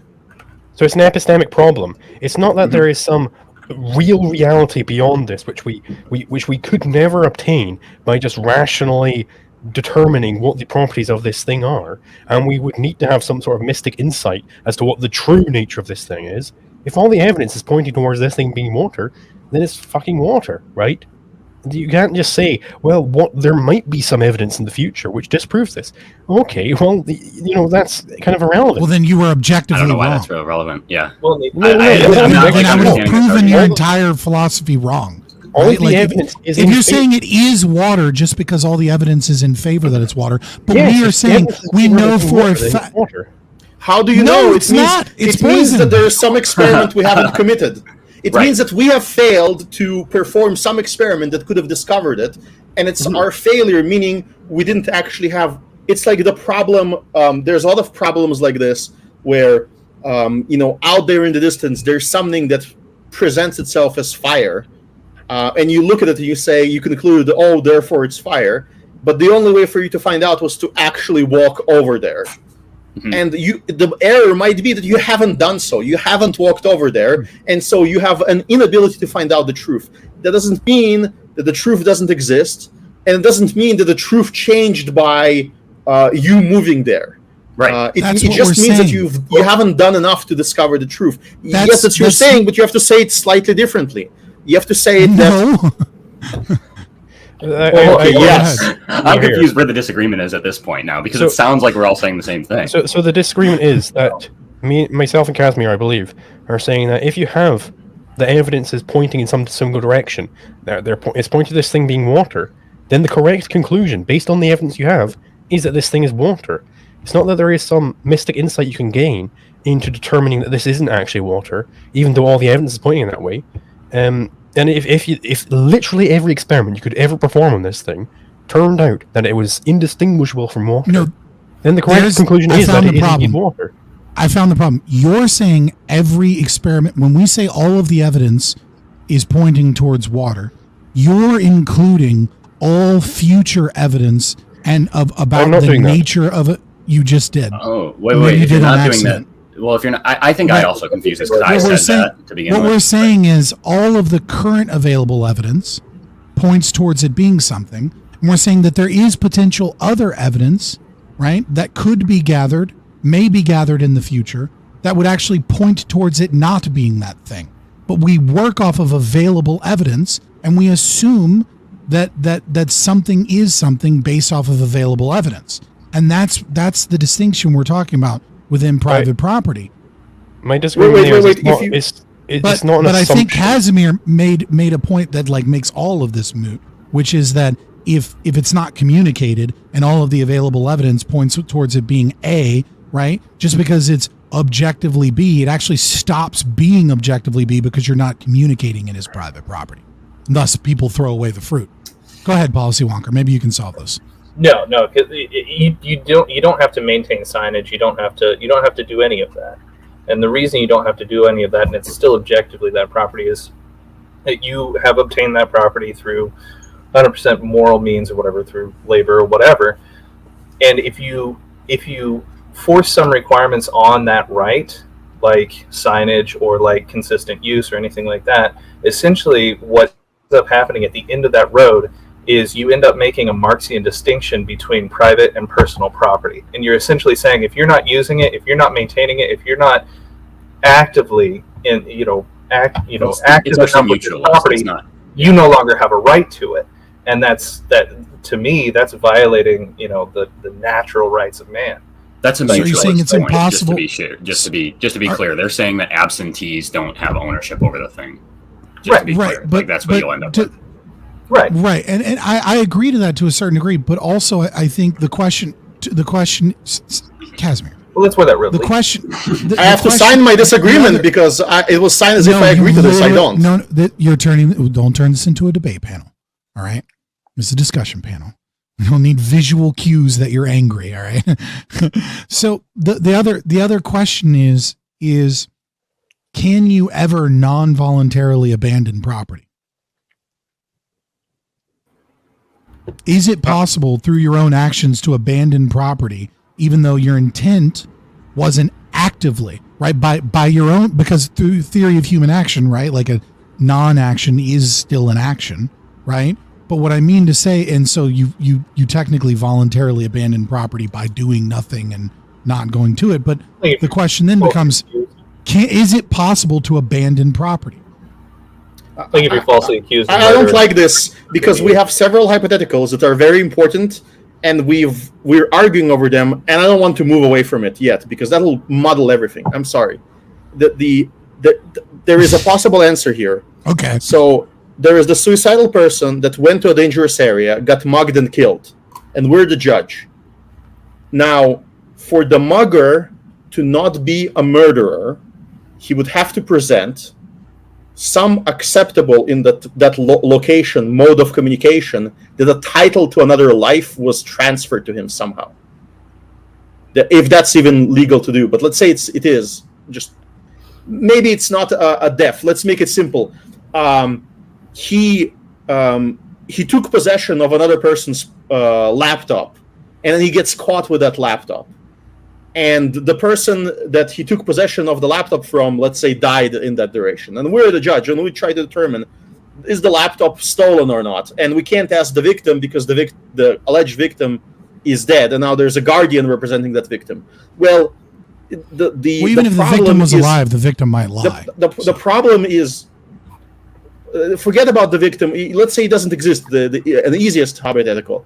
Then what is the necessary proof of property, of ownership, and of title transfer in our community? Maybe it's a piece of paper with notarized signatures. Maybe it is some computer entry where I have like a bit associated with the laptop, and if I transfer that bit to another person, the property, the NFT, right, of the property, that's the requirement. And until that happens, the verbal transfer of anything, it doesn't actually work. Or maybe there is some non-fungible currency that we will have to find in the victim's possession that we can track the sale down to. But if none of that exists, then maybe we can say that that their verbal exchange did not actually actualize the sale. There wasn't a transfer. Because the people said that they want to do it, but nobody has a way to discover it. Therefore, it actually doesn't exist. It's like they didn't border the property. They didn't maintain the border. They didn't maintain the title transfer. And that'll be an objectively true fact discoverable. Like we have an objective requirement, and it wasn't satisfied. Therefore, it's theft. Or if it was satisfied, it's not theft. But isn't that's completely subjective, because that doesn't change whether the transfer occurred or not, whether a willing transfer of property occurred or not, right? He hands the guy the laptop.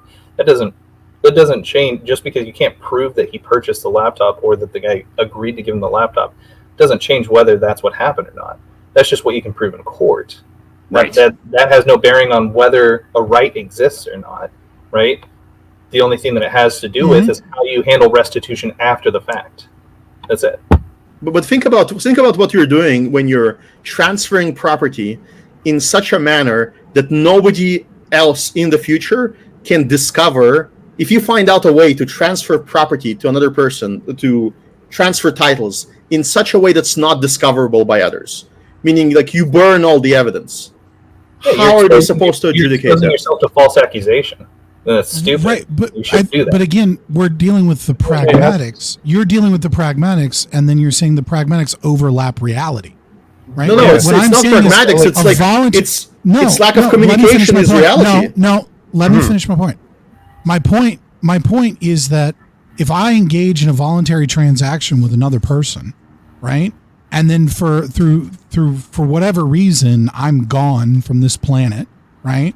And then that person is discovered, I agree with you, right? That what I did may have been irresponsible in the way that I did the transaction. It may have been irresponsible on my part to not get notarized signatures because that's how people legitimize the transfer. But if both of us were voluntary participants and I didn't do that process because, I didn't feel like going to the bank and I was lazy, or there wasn't a notary available at that moment, and I just wanted to get rid of the laptop, and the other person was willing to take that risk, et cetera, right? It doesn't change the fact that the reality is that two people engaged in a voluntary transfer of title. It is the observer that is unable to determine whether or not this laptop is stolen. And so because the proper channels of communication weren't followed, they assume that the laptop is stolen because that is what the evidence points to, in contrary to the fact that there was a voluntary transfer of property that both people agreed to. I disagree with this being a mere assumption. I don't think you're just assuming that the laptop was stolen if all the evidence is pointing that way. You're not assuming it. You're determining it based on all the evidence you have. But the laptop wasn't stolen. That's a fact. That's part of the assumption. Wait. Can you let? I want to hear LiquidZulu from start to finish analyze this, because I think I have a clear claim. You guys have a clear claim. I believe that there is no fact. That the fact that they didn't communicate the trade makes the trade actually not factual. Let him finish then. Let him cook. So, like, we can have this in the case of the poison which looks like water, and by all appearances is water. So it's this claim that, well, there could be evidence in the future that points to this not being water. That claim is epistemically null. It's to be completely disregarded. You are not pointing to any specific evidence that this thing is not water. It must be disregarded, not out of assumption that it's wrong, but because there are no reasons why it would be correct. And the fact that we could make an error, that there was some test we forgot to conduct about this liquid, which would determine whether it was water or poison. We forgot to put it in the water or poison machine, right? The fact that there could be an error there does not change this fact that you have to go, that it's not an assumption to go by the evidence. That is what the rational man has to be doing. And I would also like to note... This is illogical gobbledygook, right? Like, if an error was made, it's not water. It is objectively not water. Right, but the fact that they made that error does not point to the fact that you should not be disregarding what the evidence is. So on this method, we're not disregarding what the evidence is. This is silly. What you're doing is you're saying, like, well, there could always be some error at some point, so we can never conclude with certainty at any point of our deduction here. But on this view, knowledge itself becomes impossible. You can never have knowledge of anything if you accept this view of Cartesian doubt. You can't even get Descartes' cogito, in fact. He fails to even prove the cogito, that he himself exists. By your logic, he fails to prove that. But by your logic, you can make false claims and say that they are true. You're saying false claims can be true. You're literally saying false claims can be true because we have evidence that the false claim is true. You must. It is in fact not water. We know that it's not water. Debate, bro. Debate, bro. Detected. Debate, bro. Detected. That's right. Missile launch. Nuclear launch detected. But you're saying that false claims can be true, and that's okay. That's not okay. Like, it sounds like you guys are saying I have a question your before you perceptions. investigate that. LiquidZulu, you've analyzed just now a case where the truth is knowable, but I've given you a hypothetical where we disagree with the other guys because the case is actually not knowable, meaning two people transferred titles, right? That did occur. But then all evidence to that occurring willfully, there's the accused of theft that claims that it was traded willfully. Right. And the other party is missing. And I guess we're the technically judge. all evidence doesn't point to that. It's just a balance of probabilities. Because the accused is saying... Well, it was voluntary. That's technically evidence. Saying it was a voluntary trade. Mr. Judge, it was a voluntary trade. And the prosecutor says, well, no way this could have been possible. And if it was possible, we have like a standard where you have a title transfer paper, let's say. And you don't have one, therefore you're likely a thief. What they're saying, LiquidZulu, is that because in the moment of trade, both people were willing, even though they didn't communicate it in any standard manner in that society, that's still acceptable. Or if the standard in that society is not to record trades, then it's acceptable. That it is the actual fact that it wasn't theft. I'm having some computer problems here. Can you just repeat that last bit? I think I unraveled myself while making that claim. So the claim is the unraveling is that the opinion of the thief, quote unquote, accused is the actual only fact available. Therefore, unless a contrary fact exists, he has to be believed. Presumption of innocence. But besides that, the claim was that if two people traded, but to everyone else it appears like a theft occurred, and all evidence except the accused is pointing to that being a theft, what should we conclude? We can't ask the other party because the other party is gone. So the correct conclusion there is, to derive is based on the evidence. If the evidence is pointing in a given direction, then the reasonable man concludes based on that evidence. There is no mystic insight into there's a real reality underlying all of these things. You have only the evidence to go by. And the fact that you could make an error in your derivation of these things, the fact that there could be potentially some test that you could perform on this laptop or on the water or whatever to determine what is actually going on, the fact that you could make an error there doesn't disprove that you should be concluding based on the evidence. There's the evidence here. We all agree to that. That's fine. What we're saying is that perception does not create reality.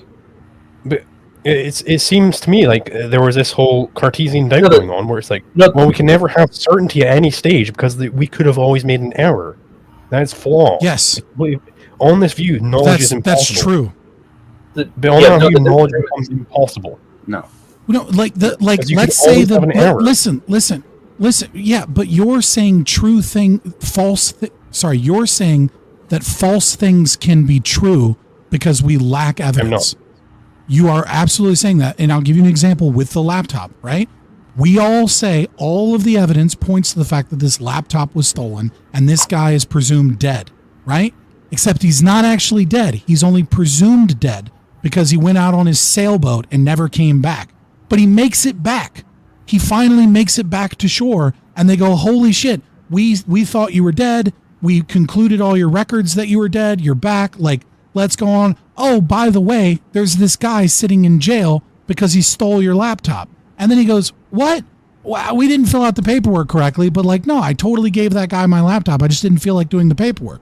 And what you're saying is that the theft of the laptop is both true in the past and false in the future, and things can be both true and false. By your logic, you are denying formal logic. You are denying that thing. You are denying.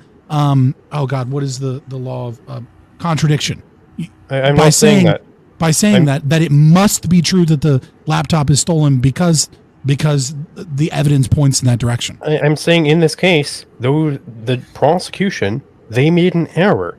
They did not correctly identify whether the laptop was stolen or not. They did not consider all of the relevant evidence that they could have considered. They made a mistake, but the fact that they made a mistake does not negate the fact that you're supposed to be concluding based upon what evidence is available.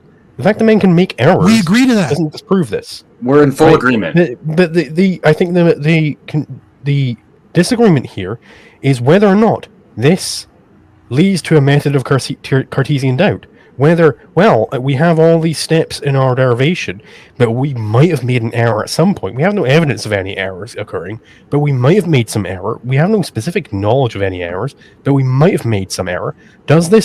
Should we be following through like this, just doubting everything because we might have made some non-specific error which we can't point to? No, I don't think doubting it is necessarily what we're saying. All I'm saying is that perception does not make reality, and that there is a reality that maybe we haven't seen. That's it. Right, I agree with that. There's we may have not state integrated all the relevant facts. Right, right. That's totally fine. I'm in agreement with you that all reality is knowable. Right? I will go that fucking far down the objectivist framework. I agree. All reality is knowable. All we're saying is that humans have errors, and we have errors in our ability to ascertain the truth, and that sometimes we get things wrong, and that shouldn't stop us from making decisions.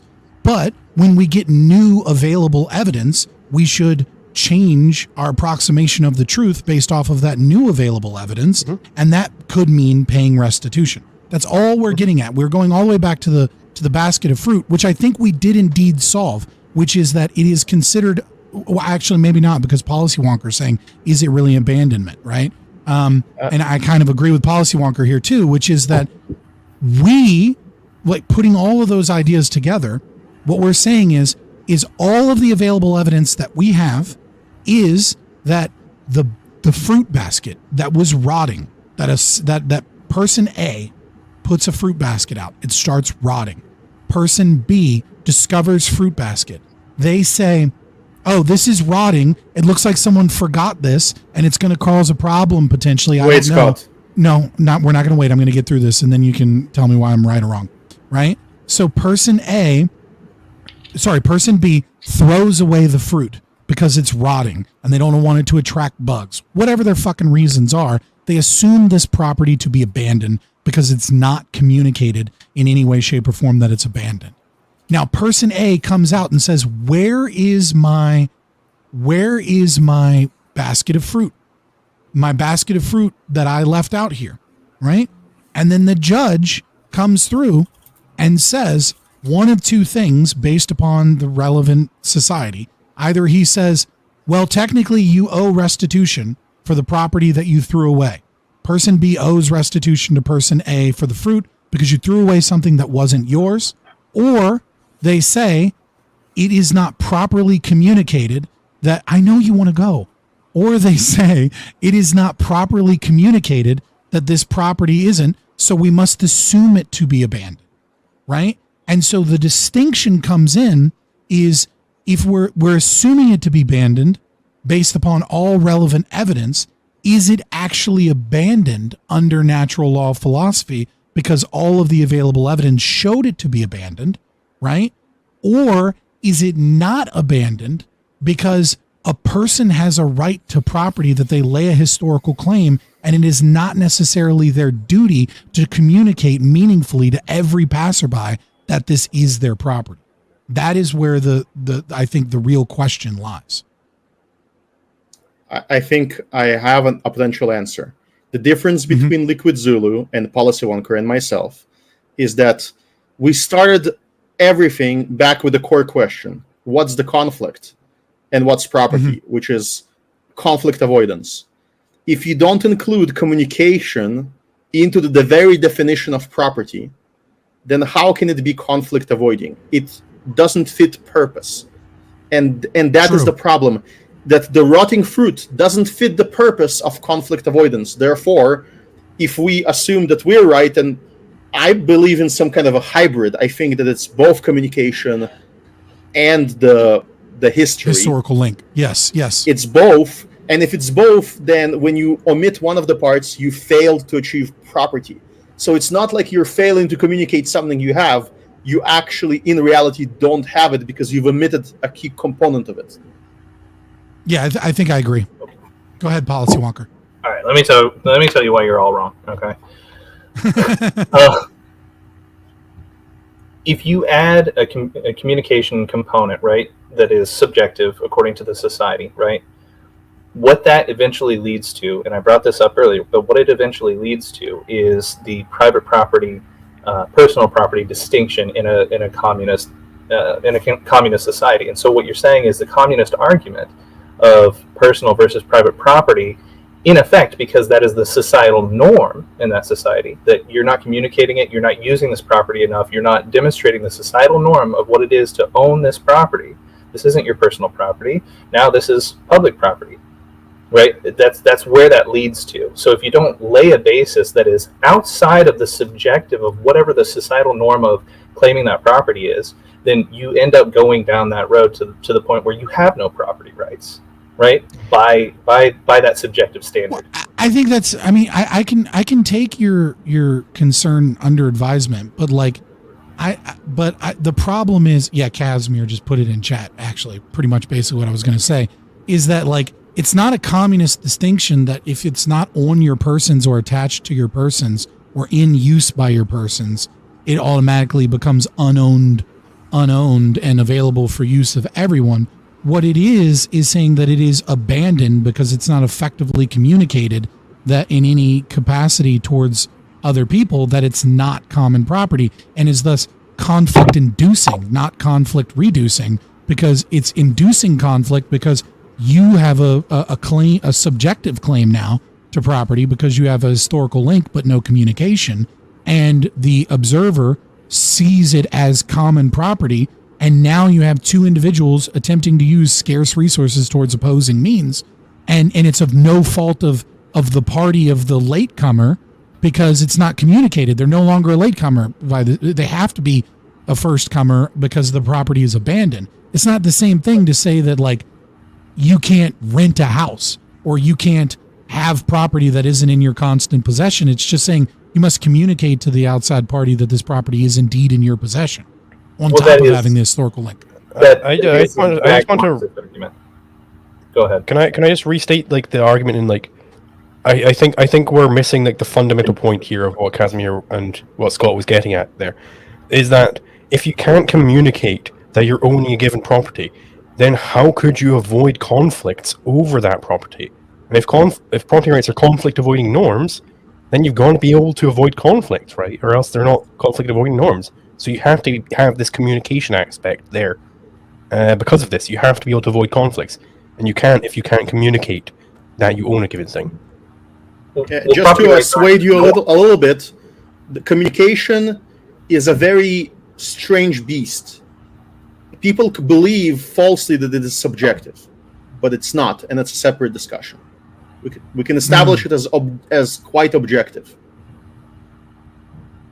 Okay, it's interesting, yeah, because the Chinese settlement built next to the Elon Musk Mars settlement can have all of their postage and signage in Chinese, a language of which none of the English speakers on the Mars colony speak for whatever reason, right? None of them speak Mandarin, or maybe it's Cantonese. I don't know. I don't care, right? But the fence around their settlement and the settlements fit for human purpose communicate private property without the need for the individual to know Chinese. Right. Yeah, you don't. I don't buy the idea that you have to, that a part of property ownership or a part of having the rights of property is conflict avoidance, because holding property is not conflict. That is a Marxian argument that if you are too wealthy, you are in effect aggressing on those less wealthy than you because you hold that property, and the conflict doesn't come from the person that holds that wealth. It comes from the person that is trying to aggress upon that wealth. So it's not the responsibility of a property holder to engage in any kind of conflict avoidance for that property to be objectively theirs. Again, Okay, so I have a question for you. Go ahead. I have a question for you then. What if I go to the grocery store, right, and I get all the contents to make candy, and I make lollipops at my house, right? And then I put cyanide in the lollipop mixture. And then I just kind of like leave cyanide lollipops all over town. Have I aggressed upon the person that sees a lot? And I even put like free lollipop and like a little bushel, a nice little thing that just says, come take free lollipops. Am I an aggressor if a child comes and grabs a free lollipop and induces themselves with cyanide? Yes, because you were in a willing act. You are giving them away. That is not your property anymore. You are giving that property away. Okay, but if it's a willing act, okay, to give that property away, so they're not an aggressor. You would be the aggressor, knowing what's in that, right, and then giving it to an unknowing person, not. Okay, so what is the distinction? Not the person who takes the lollipop. What is the distinction? The principal difference? I'm just curious between giving away lollipops, right? And then having private property in an area that is not communicated as your property in any way, shape, or form. And the moment somebody uses it, it becomes a legal trap against their persons in property that says, now you've used my property that you had no way of knowing is my property, and I will now demand restitution from you, thus making you a wage slave to me by the utilization of my private property that you had no means of knowing was private property. There's two things here. Number one, it is your property. You can use it in whatever way you want.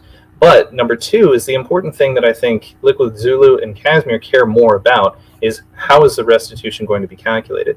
And when you take that to an arbitrator, right, and you say, I'm demanding restitution, then they can assess, well, how well communicated was that this property was already owned? How well communicated? So that all goes into the calculation of how much restitution is owed. It doesn't change the fact I want to object here.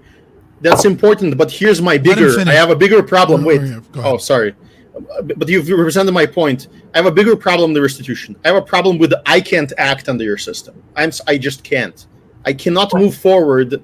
I don't have any legal moves. I'm not even a checkmate. I'm in the worst kind. I'm in the game over phase of chess, where there's no legal moves for me to take according to your system. Well, right. Well, because I would be the one seeking restitution, right? Because you homesteaded on land that I owned, right? So I don't. No. I am a machine that refuses to break the law. I am the perfect ANCAP, and as such, my algorithm does not permit me to act under your system because I can't. I have no way to know that my next step is going to violate property rights or not. Therefore, as a maximalist, as a deontological ANCAP, I am unable to move.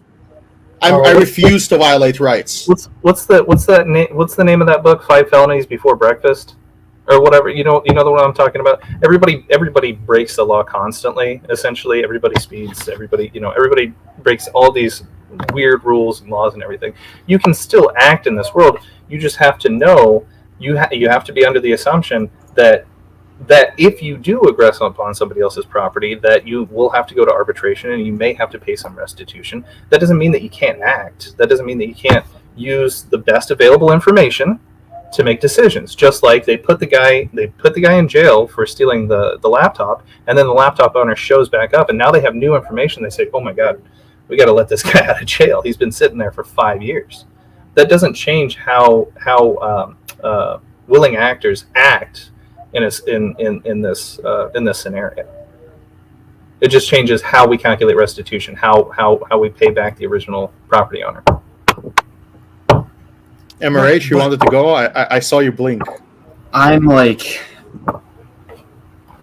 slightly still confused because, Kasimir, what you said about communication makes a lot of sense, and I think you're sort of right on the basis of property. But the problem then is still, what if take somebody who is wrongfully imprisoned for rape or something before genetic evidence was a thing, and were they guilty of also rape known at as one black point? And then, people. Yeah, sure. Were they I'm guilty not on of board. rape? I'm not entirely on board. Zulu. No. Okay. Kasimir, let him go. Let me just ask the question. Because this is kind of what Zulu was getting at, and I thought it's weird because it sounds like he's almost saying that perception makes reality, and I'm not buying that. I don't know if you believe this, or maybe that's not what he's saying. But what I'm saying is, if somebody is accused of rape, say in the 80s, before genetic evidence was available, and then we discover 20 years later that this person actually didn't rape that person, at least all the evidence points against it, were they guilty of rape at one point and now they're innocent, or were they always innocent? I think in my system there would be always innocent. I don't know. I don't answer for LiquidZulu. Fair, but I think that my problem that's a separate problem, and this is a problem called epistemology of objectivists versus epistemology of right. Everyone else. Listen. We have a problem. We have this. Everyone who's watching this, you should, even though I'm not an objectivist and you probably aren't, watch the History of Philosophy by Leonard Piekov on YouTube. The first chapters reach Aristotle. I'm not saying go beyond Aristotle. At least reach the first 20 chapters, I believe, where he finishes with Aristotle's work.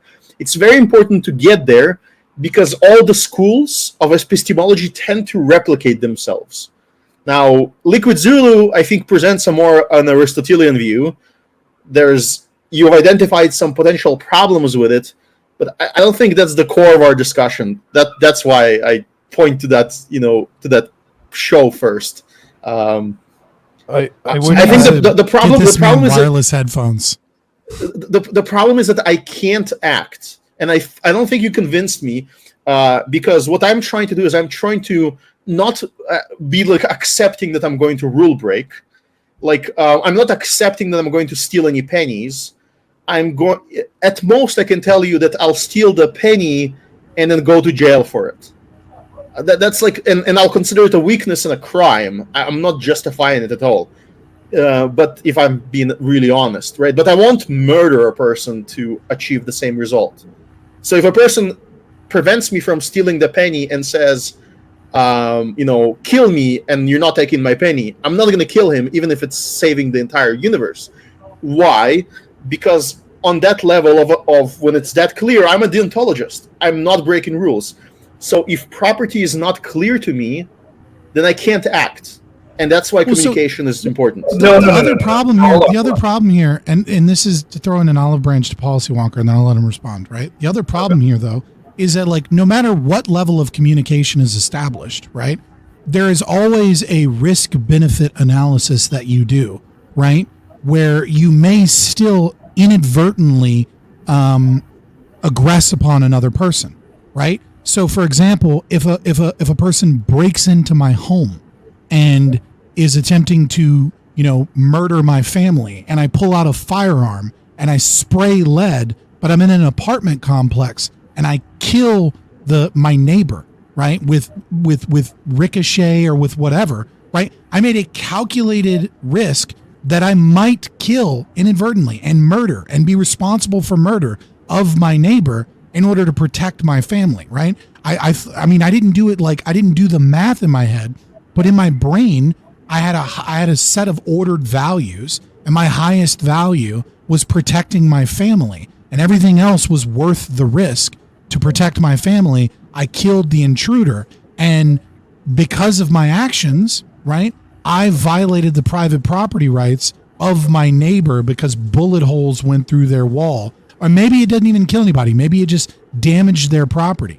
Now, it's an interesting question because I think it might actually be the murderer themselves that is responsible, but that then leads to second and third order consequences, which I'm leery of going into a legal system, right? Unless it's like a voluntary system set up by the community. They agree to that in some regard, right? So ultimately, I fired the gun that went through my neighbor's wall, and I'm responsible for my action that damaged the property and potentially life of my neighbor, but I take that calculated risk, right? So no matter what level of communication there is of the private property, of any form of private property, there is a risk-benefit analysis that it's not communicated properly, or that I might inadvertently violate someone's property rights. So if you were the perfect machine that refused to act because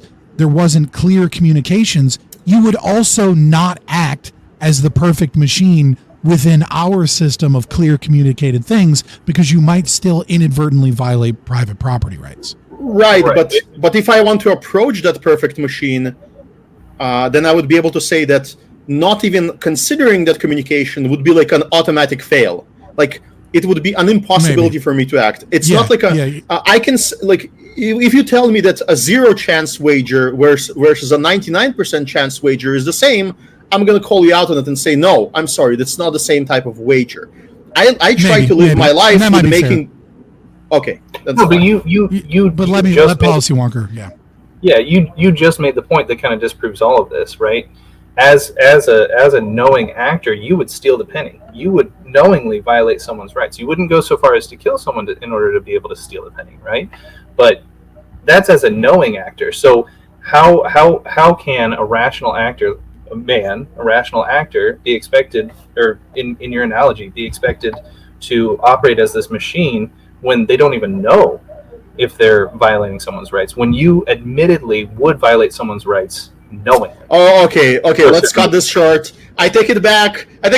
I'm not stealing the penny at any condition, because every time I try to, I know that somebody will come in and we'll fight over it to the death. I'm just not stealing the penny. Stealing the penny. Okay, that's it. Yeah, let's not. I made a mistake. Let's not get into that debate, bro. Steal a penny type situations, right? Like, unless it's relevant to the establishment of private property, and the issues with how private property is communicated, and where where we can measure that private Scott, property. let me tell you this chip now. away. Yeah. Listen, when I walk out of my house, I realize there is a non-zero chance that I'll do a mishap and harm someone. There's just a non-zero chance of that. That's not the same thing as to say as that I'm going to walk out of my house if there is no way to know. If I am, if I were no, I agree with that. There's a if difference I was between 0 and blinded- 99%. Listen, if I was blinded and deafened, if I was deprived of all of my senses, then I would possibly not be able to act at all, because I would be unable to distinguish any borders, any property. How can I legitimately act as a person who's deprived of senses? And what you're doing is you're telling me there is a possibility for me to be violating property that's very high because everything is privatized, but there is no requirement of any private property owner to show that to me. Therefore, I don't have the ability to sense property. Okay, I can tell you that right now. In Ancapistan, right, where this is how property rights exist and this is how they're recognized, right? Do you really genuinely believe that in this society that people would be less effective at communicating their property, especially when they're responsible for defending their own property rights or hiring an agency to defend their property rights for them, so they have to spend money out of pocket? Would they be less effective at communicating their property, or would they be more effective at communicating their property? Because you're assuming that they're taking on a greater risk, because in this society, nobody's marking their property. I think that I'm just saying it's not a requirement. If we don't include it as a requirement, as the core definition, then it's not just like the consequence of me unable to act. I don't think it fits the definition of why we have this conversation in the first place. Because the conversation in the first place, your conception of property exists in disconnect from all other agents. And my conception is that such ethics are irrelevant. They're like a private truth. This is what Hoppe calls private truth. Now, even if you convince me that private truths exist, you cannot convince me in a conversation that I should care about them. I don't care about your property. I care about what's mine. I don't care about yours. I love you, but I don't care. The only moment where I care is when you can communicate it to me. Therefore, communication is an actual requirement. I don't see it as a requirement. I see it as a rational act. I see it as it's going to help when it comes to arbitration. I see it because your restitution will be greater, right? Like if you don't have your property clearly marked, obviously you're not going to get the same kind of restitution, right? I don't see it as a requirement for defining what property is. Like in Ancapistan, if somebody violates your property and your property is not clearly marked, the arbitrator is not going to award you the same kind of restitution as if it were clearly marked and somebody very clearly knowingly violated that property, as opposed to somebody pragmatically, yes. Right. Right. I mean, that's how I would assume that it would play out, because man is a rational actor, right? Like, people are stupid, but man is smart, right? Like, I don't see applying that requirement as helpful at all, because eventually it will lead to that argument eventually defines private property and personal property separately. Eventually. No, I highly disagree with that. Stop saying that. No, I understand your point, but you're I want to explain why it's. there. I want to explain why it's not different. It makes a distinction between private property and abandoned property, because under our theory, there's no such thing as public property. It's either everything is private or everything is unowned, meaning abandoned. So when what happens to the bubble? We discussed a bubble like an hour ago. Right. What is the bubble, or like the sphere that when somebody doesn't claim the middle? What it is it's not property. It's not abandoned property. It's actually like not existence. Doesn't exist. It's a non-existence. So it's not there. It's nothing. So it's not a distinction between something and another thing. It's a distinction between something and nothing. That's what we're claiming. We're claiming that when you don't communicate it, it becomes a private truth, and a private truth is almost like it's nothing in the sense of property, because property is only something when it is when there's two people, because if there's no two people, you don't need it. It's meaningless. When there's two people, then therefore it's a mode of communication. I can see that if that land is never claimed, but once property is claimed, once property is obtained, it can't cease to be property. You can have a failure to prove it in court, but it doesn't cease to exist. An objective truth doesn't cease to exist, is what I'm saying. So abandoned property can be claimed and then cease to be property. You can do you think there's no such thing as abandonment? Like, is it impossible to abandon a thing? You can willingly abandon it, yes. But what I'm saying is, if we're assuming so it can cease to be property after it's been claimed, then. So it is possible for that to happen. The question is, what are the criteria which define when this happens? And what Kasimir is saying, I believe, is that if you aren't communicating that a given thing is your property, then it really isn't your property. Because let's imagine the reductio case of let's never communicate anything to be our property. How exactly could you avoid conflicts over anything if you were never communicating anything to be your property? How could you avoid conflicts and, have property in that sense? Because property rights are conflict avoiding norms. How could you avoid conflicts if you never communicated these things? You couldn't. That's why a rational actor would claim their property. But what I'm saying is, it shouldn't be a requirement for definite. If you couldn't avoid conflicts, then you don't have a genuine system of property rights. Right, like I said, a rational actor would claim their property. What I'm saying, right? So you'd have an irrational system of property rights. So it might make sense to the irrationals, but not to the rationals, right? But we're trying to have a rational theory here, right? So you can have property that ceases to exist because you willingly abandon that property, right? So you willingly give that property up, you return it to. But why? Why does that cause it to no longer be your property? What is the reason underlying this? Because you don't have a right to any portion of my lifespan, and whatever portion of my lifespan I expended to obtain that property, or my forefathers expended to obtain that property, you have no right to. No. So I'm specifically asking. Let me interject. All right, I'll let Fabi. I think there might be the thing here. So if we go to human action, right? I think it's important that we recognize that inaction is a form of action, right? So when you say, I voluntarily abandoned the property, what you're talking about is from an Eastern philosophy perspective, like positive jinn, right? You're talking about I go out and I tell people I am abandoning this, right? And then, right, or I make an action, a positive action forthrightly in the world to abandon the property.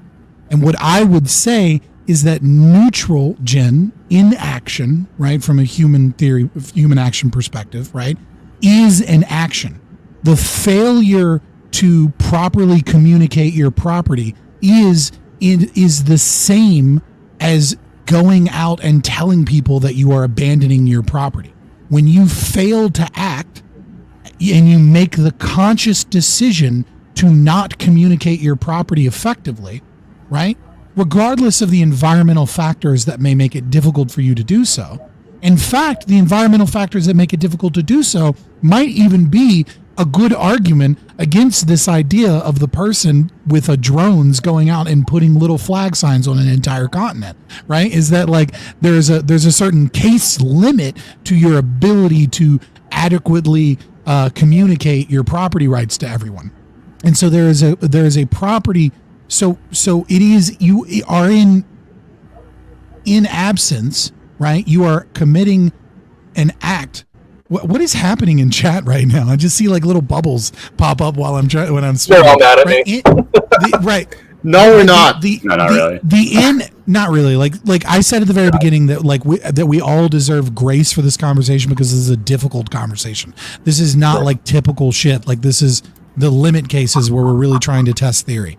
But I would say that the inaction of not properly communicating your property could be seen, and I think might be exactly the same as going around and telling people that it is no longer your property, because you have made a conscious decision to not let other people know that the property is yours, and thus created the cyanide lollipops around town. You've created private property traps where there's no communication, and as I act on this property that is private property in some sense, but I have no way of knowing it's private property, I'm then forced to pay you some level of restitution for acting on things despite the fact that I could not have conceivably known that it was your property.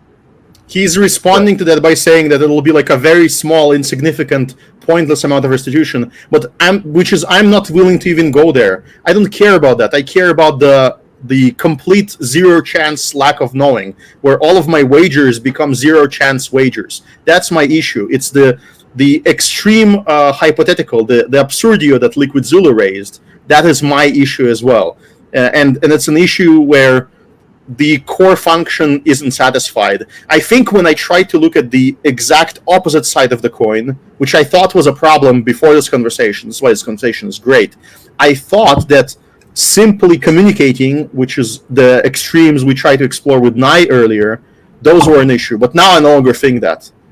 Because the act of communication is going to be the thing that is changing. It's going to be your labor mixture sufficiently so. So there's no such thing as no action, pure communication. Impossible.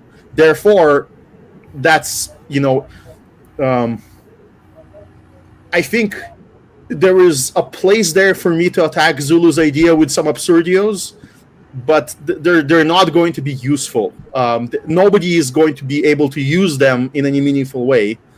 But the other problem, the other side, your side of this equation, which is no communication, all private truth, I'm at an impasse. I don't know how I can explain it better. I'm curious because I think you can cut into that specifically. So just for clarification, because it seems like what Kasimir is saying is that, and I think I would agree with this, and in Zulu, that property comes from conflict. Like, we're trying to prevent conflicts. You're saying, PolicyWonker is saying, no, that's not true. Property right comes from me expending my lifespan. So just for clarification, PolicyWonker, if nobody existed on the earth but you, and you gathered a tree and you cut down a tree, would you say that you have a property right in that tree? Yeah. Okay, so that's the problem, because I think me and Kasimir and Zulu would say, no, you don't, because there's nobody else in the world to communicate with, that there is no property anymore. So then my question is basically, Policy, what you're saying is that there's a natural thing that you have that you've like imbued in the tree.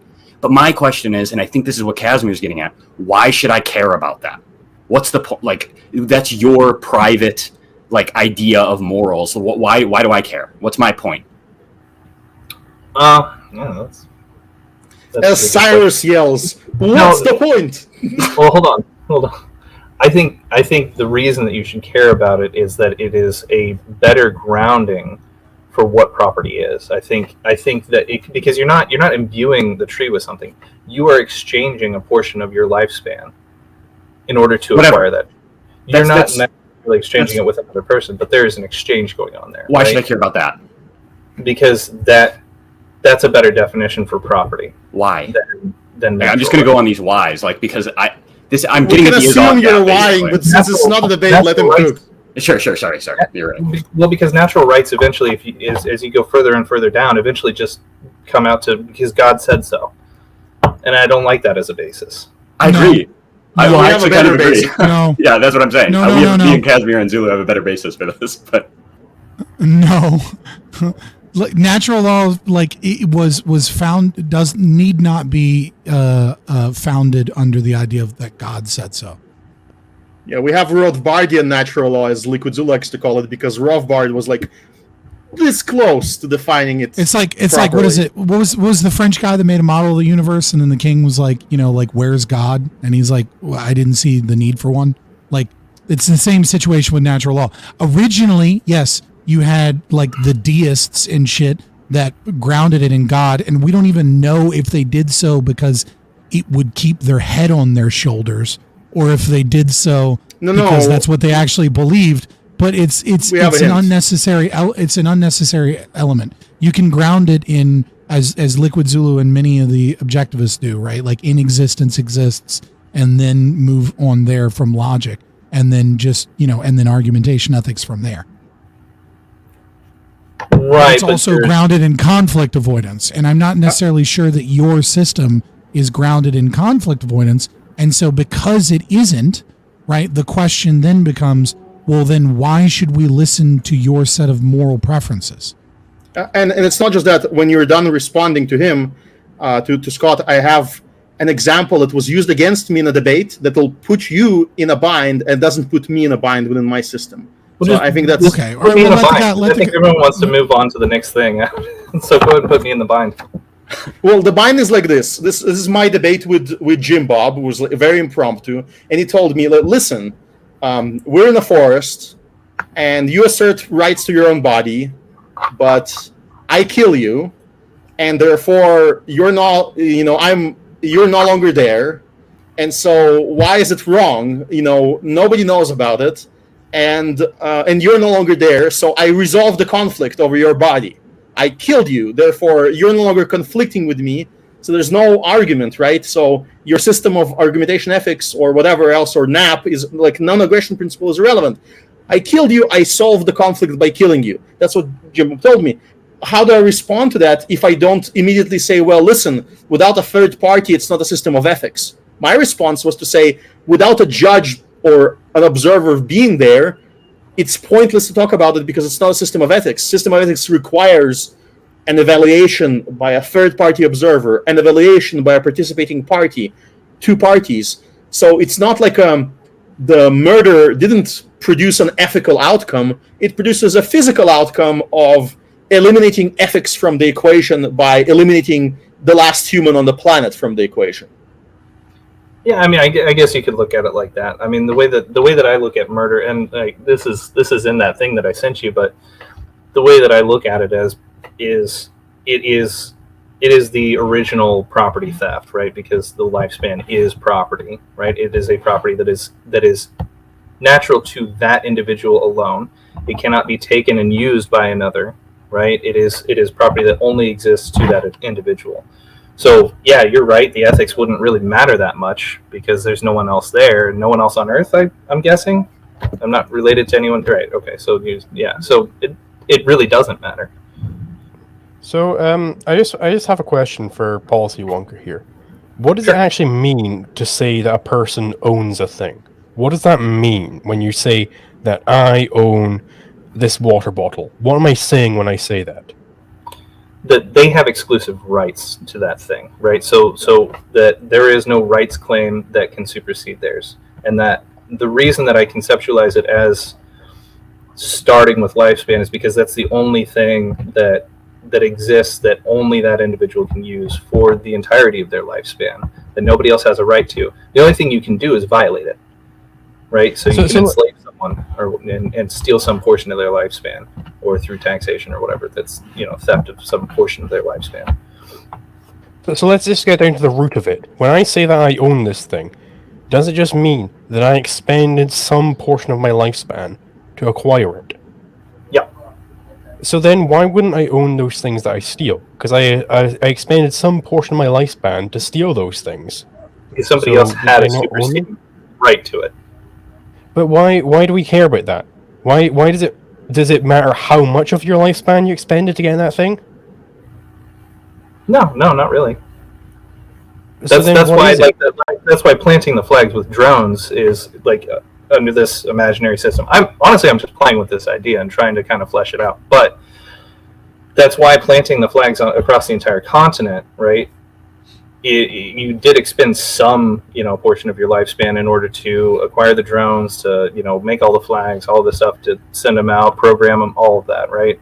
So but it's a fraction of what somebody else is doing on horseback, or somebody else is doing on horseback is a fraction of that.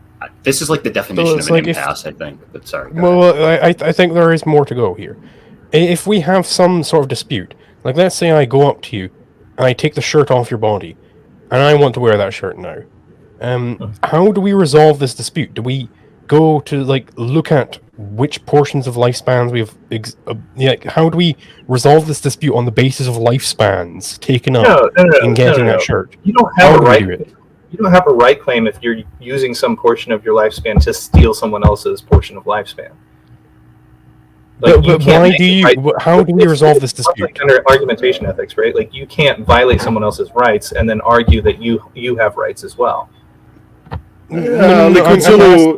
LiquidZulu, perhaps he has a defense just on this part because we do have a The first comer principle just applies very cleanly here. But that seems like a stolen concept. That's what I'm getting at. Is he has stolen the concept of first comers, which we derive from the fact of conflict avoidance. That's how we get to that. But he doesn't have this at the root of property theory. He doesn't care about conflict avoidance at the root level, right? So how do you get to this first comer principle on the basis of lifespan property rights? How do you get there? Because it's the one property that every individual has from the beginning of their life. It's the only property that justifiably can be used to obtain any other property that they have for the rest of their life. How do you obtain other property? Let's just make it concrete. You're wearing a blue t-shirt right now. I steal that blue t-shirt right off your body. How do we resolve this conflict? How do we say that you own it rather than I own it? Based on lifespans. Because I expended a portion of my lifespan to acquire that shirt. And by you taking that shirt, you are taking a portion of my lifespan. You're not just acquiring property through expenditure of your lifespan. You are, in effect, stealing some portion of my life. I would be expending some portion of my lifespan to steal that from you. And you would be taking some of my lifespan by taking it back. So how do we define which party is stealing? How do we get to the first comer ethic here? It's the first comer is a person that acquires that property through willing trade of the portion of their lifespan for the property. You cannot expend property, right? Like you cannot justifiably expend property to steal someone else's property. It's not justifiable. No. Why is it that we have it that the ownership is acquired by the person who's expended some amount of their lifespan to acquire some property? Because on this view, I might expend some of my lifespan to steal something. Why is this less legitimate than taking it from nature? Why is it less legitimate for me to steal than to initially possess? How do we get to this first comer ethic? Because it's not justified. You can use argumentation ethics as the exact same foundation, right? But argumentation ethics is based on conflict avoidance, right? So you're stealing conflict. You're stealing concepts from us who are basing our ethics on conflict avoidance, who are basing our property theory on conflict avoidance, and you're trying to apply them here.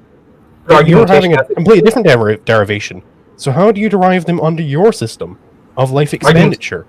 The only way, and the historical way how your system was derived was because you were not owning yourself, you were owned by God, which is why it was used. The whole point was that everybody at the time agreed that God owns everybody, and then Locke came in and said, who are you to meddle in other person's affairs? You're like usurping God's position here. And if you don't have that because you don't have God anymore, then you have to have a foundation to not have those concepts just assumed tautologically. I even question if God exists, if this is all, because I could just say, I don't care what God says. But anyway. Sure. Yeah, but the point is, the reason that you don't need God is because you can demonstrate that each individual has an exclusive right to the lifespan that they're born with. But like, I'm trying to get like how pause. Or taken by Let me pause. It seems like we're going in circles, right? Sure. The issue that I think LiquidZulu is trying to initiate is that you're saying, well, that's not justified, but I'll use argumentation ethics. And we're saying, okay, we'll take argumentation ethics out. And the reason we're saying take argumentation ethics out is you can't simultaneously use argumentation ethics to ground your idea of lifespan and ground the idea that you have a right to your lifespan, because you're not actually when you say you have a right to your lifespan, you're also sneaking in the proposition of the non-aggression principle and conflict avoidance and all of these other things.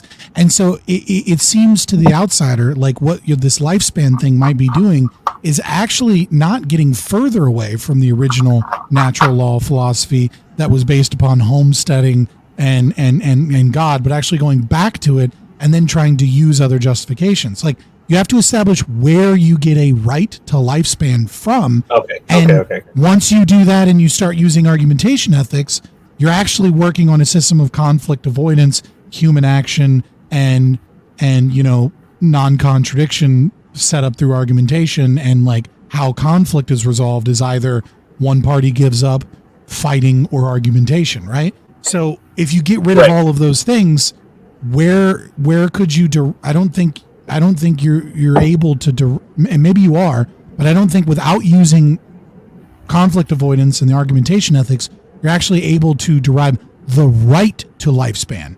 You can say that everyone has a finite lifespan, but it's the right to lifespan that is including all of these other things. Okay, I understand the miscommunication. Okay, so it's actually in that paper that I sent you, but essentially in that paper I demonstrate, I don't know the exact words, but I demonstrate why the lifespan is a moral entitlement, essentially because it cannot possibly be used by another person without in some way damaging it, right? Without damaging that lifespan. So it can only be used in its natural state by the original owner, and if it cannot exist in its natural state, then it is an unnatural, bastardization of the original thing. So it's damaged property. Yeah, I think we agree to that. The problem is that it's founded on our philosophy, even the way you're explaining it now, right? Like all you're saying is by the way, human being, like what you're doing is you're kind of redefining the concept of self-ownership, in that you have bodily autonomy and that one can't violate the rights of bodily autonomy, but you're not necessarily grounding the right of bodily autonomy in a way different than we do. You're just kind of renaming it and saying lifespan's really important. And it might be good bodily autonomy comes out of that later. Let me walk through the argument then. I'm not sure that it does. Are you saying I have ownership over my lifespan? The reason I have ownership over my lifespan is because if somebody were to try to use it, it would damage it. That either sounds circular, or I ask another question: why do I care about damaging your lifespan? Nobody else can utilize your lifespan. They can. You can be enslaved, right? And so they can acquire other property through your labor or whatever. But you can't take somebody else's lifespan and add it onto the end of yours. Does that make sense? So it's not a property that somebody else can establish the rights claim, though. You just said, well, you can't take somebody else's lifespan and add it onto yours. Well, great, but why do we care about this? If we're being moral philosophers, if we're being ethical theorists here, why do we care? Like, it's not possible for me to turn wood into gold. But does this have any implications for moral philosophy? Should I base my moral philosophy on not being able to turn wood into gold? Yes, because by nature it can only be owned by that individual. By its nature, owned is already a normative term. You've snuck in the norm with the term owned by, right? Yeah, ownership is normative. So how do you ground ownership? Is the question. How do you possess someone else's lifespan? Well, historically, if people don't have a rational conception of property, so they believe that property belongs to whoever is the most powerful person in the region, or the community, and gets us to like social contract and ideas like, well, you can't own society, therefore you can't own a lifespan. You can't own society, therefore society can tell you what to do. You can't own the king who is anointed by God, therefore the entire kingdom belongs to him, including you, including everything you do in your lifespan. So even if you disobey him, that doesn't preclude him from going onto your property, grabbing all your grains and putting it in his storage instead of yours. That's how he's going to take away your lifespan. He's going to do it retroactively. He's either going to punish you, or if you're beyond punishment, he's going to take your capital, which is how it was historically done. And it was justified by systems of irrational, baseless property. And that's what we're fighting against. I understand what you're saying. But what I'm saying is I think this is the most rational because the king cannot take your lifespan and add it onto his. It is impossible. That is Wait, why not? No, I just demonstrated how he does. He does it retroactively. He's perfectly content with even with you trying to be completely disobedient, right? And he can just go into your property at any given moment. And he knows for a fact that you're human, you will act, you will create, you will build, you will have a family, you will have children, and he will show up at a particular moment and grab all of them. Hold on. This conversation, what did I say? What did I say at the beginning? Grace, no debate, bro. Let PolicyWonker finish his thing, right? And also, thank you, PolicyWonker, for coming on. I know this is like you don't do this all the time, and it's brave. So, like I said, this is just something that I wrote up to try to kind of reconceptualize like a couple of different arguments, but as like anyways, as it was really just as a tool. But so I do appreciate you guys laying the screws to me. But what you're conflating is whether that property actually exists and can only be used by that organism, by that one individual, with can, in a society, the results of that lifespan be stolen? Because your lifespan itself cannot be stolen, but the results of that lifespan can be. Like what you trade your lifespan for can be taken from you. The only thing that somebody can do to take your lifespan would be to enslave you, and they're not even taking your lifespan, they're taking the results of your lifespan. So the lifespan itself, because the lifespan itself is inherent property to that individual. It can only exist for that individual. But it's not. But okay. You're saying what you're saying is there's an abstract, right, which is lifespan, right? Because lifespan it exists in the real world in that like you exist in the real world, right? But you don't know how much lifespan you have, right? Right. And lifespan could be whatever that potential number is.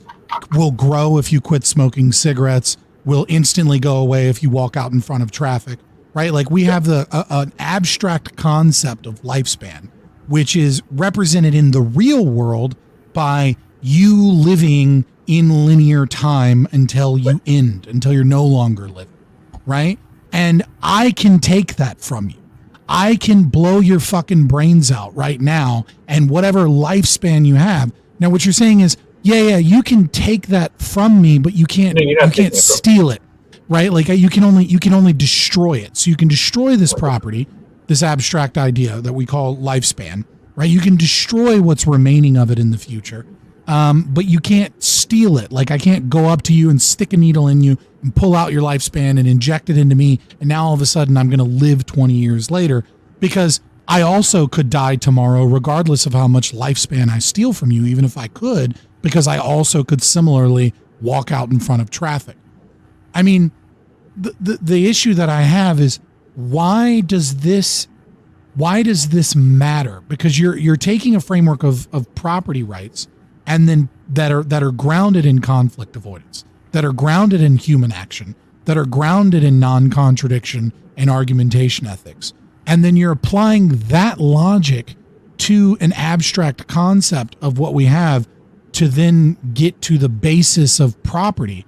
And I don't understand why you're doing that when you also affirm first user principles, which is the end of the discussion in terms of being able to objectively say that private property is a right. Now what we're trying to do via this conversation, what I think you're also trying to do, is come to an objective framework of the establishment of private property, right? In the sense that you have that private property and it is yours. And you're using lifespan, but you're using it like a homesteading principle. And it seems like we're adding in an extra step that doesn't actually get us closer to the truth. Even though the concept of lifespan is interesting, I don't see the relevance to it in the conversation unless it gives us some proof or it gives us some utility, one or the other. And I'm not necessarily seeing either one. And I'm not trying to be a dick. I'm just trying to be I'm trying to be honest in the way that I approximate it. Well, I think the utility in it is that if you conceptualize it this way, okay, is that you get to a point of like a binary as far as a property is concerned. Either property is or is not yours, and the idea of like the idea of inheritance, right? Under this framework, right? The idea of inheritance is there. You can't justify an inheritance tax because you are in effect retroactively stealing some portion of my father's lifespan. I've got something to say on this, by the way, but sorry, I just want to make sure. Okay, I'll wrap this up really quick. But this the concept of abandonment and all of this stuff, like, it is retroactive theft of that portion of lifespan, and I think by, and maybe I'm wrong to boil it down to a binary, but I do think that either private property is or is not yours. And I think that adding the extra context to it, that you have to have signage, you have to have this, adding those extra contexts that do change from society to society. Okay, I know Kasimir disagrees and that communication is more universal or whatever. But I do think that adding that extra context in. I think that's a straw man. I think he's just saying what effective communication can be universal, such as embroidering or offense. Whereas the cultural norms might change for, let's say, for I'm just saying that the word subjective means mind dependent. The word intersubjective sort of implies multiple minds aligning. But if you look at how language forms, it's like if we have a stream about linguistics, we'll quickly find out that the amount of whimsical stuff in it is like irrelevant. It is so not whimsical that. Continue, PolicyWonker. Fair enough. Yeah. But it also requires some price to pay for that property, essentially. Right? So I think it clarifies the homestead example. Go ahead. PolicyWonker. I just want to restate this really fast to see if I understand what you're saying. You're saying I'll just say the king as in place for the aggressor. The king cannot physically take your lifespan and add it onto his. That's premise one, right? Then your second thing is, therefore, the king should not take the things that you trade your lifespan for, because he can't take your lifespan physically. Right. He has no right claim to it because you have exchanged for that. You're grounding. The problem here is that this is the fundamental problem with the is-ought gap, is what you're doing is you're saying there's a positive thing, therefore we should do X, but those don't follow. So let me try to demonstrate this. If I say you can't see the things that I see as I see them, right? Like, that's true. There's no way you can perceive my computer as I perceive it, because you're not me. Like, that's part of the definition. Also, I'm colorblind. So, sure, that too. Then let's say, therefore, you shouldn't take the things that I see.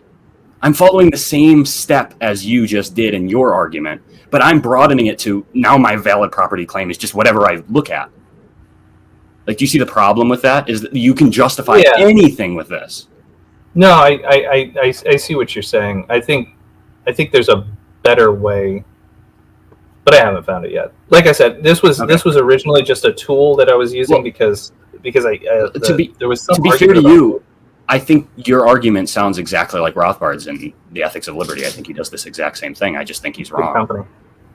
Yeah, it is good company. Also, without you being here providing the opposition, I wouldn't understand why communication is important. So I wasn't convinced. I was sort of, well, why are we doing this? And by you providing this counterexample, now I'm a lot more certain of my position. Sorry.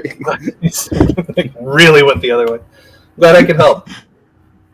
Yeah, no. Well, it's required. Otherwise, I'm floating I'm like, when I'm thinking about this myself, it's a big problem because I start thinking from both sides of the board, and I think that I've got myself trapped, and it becomes like, and I quickly get tired of all the counter arguments, right?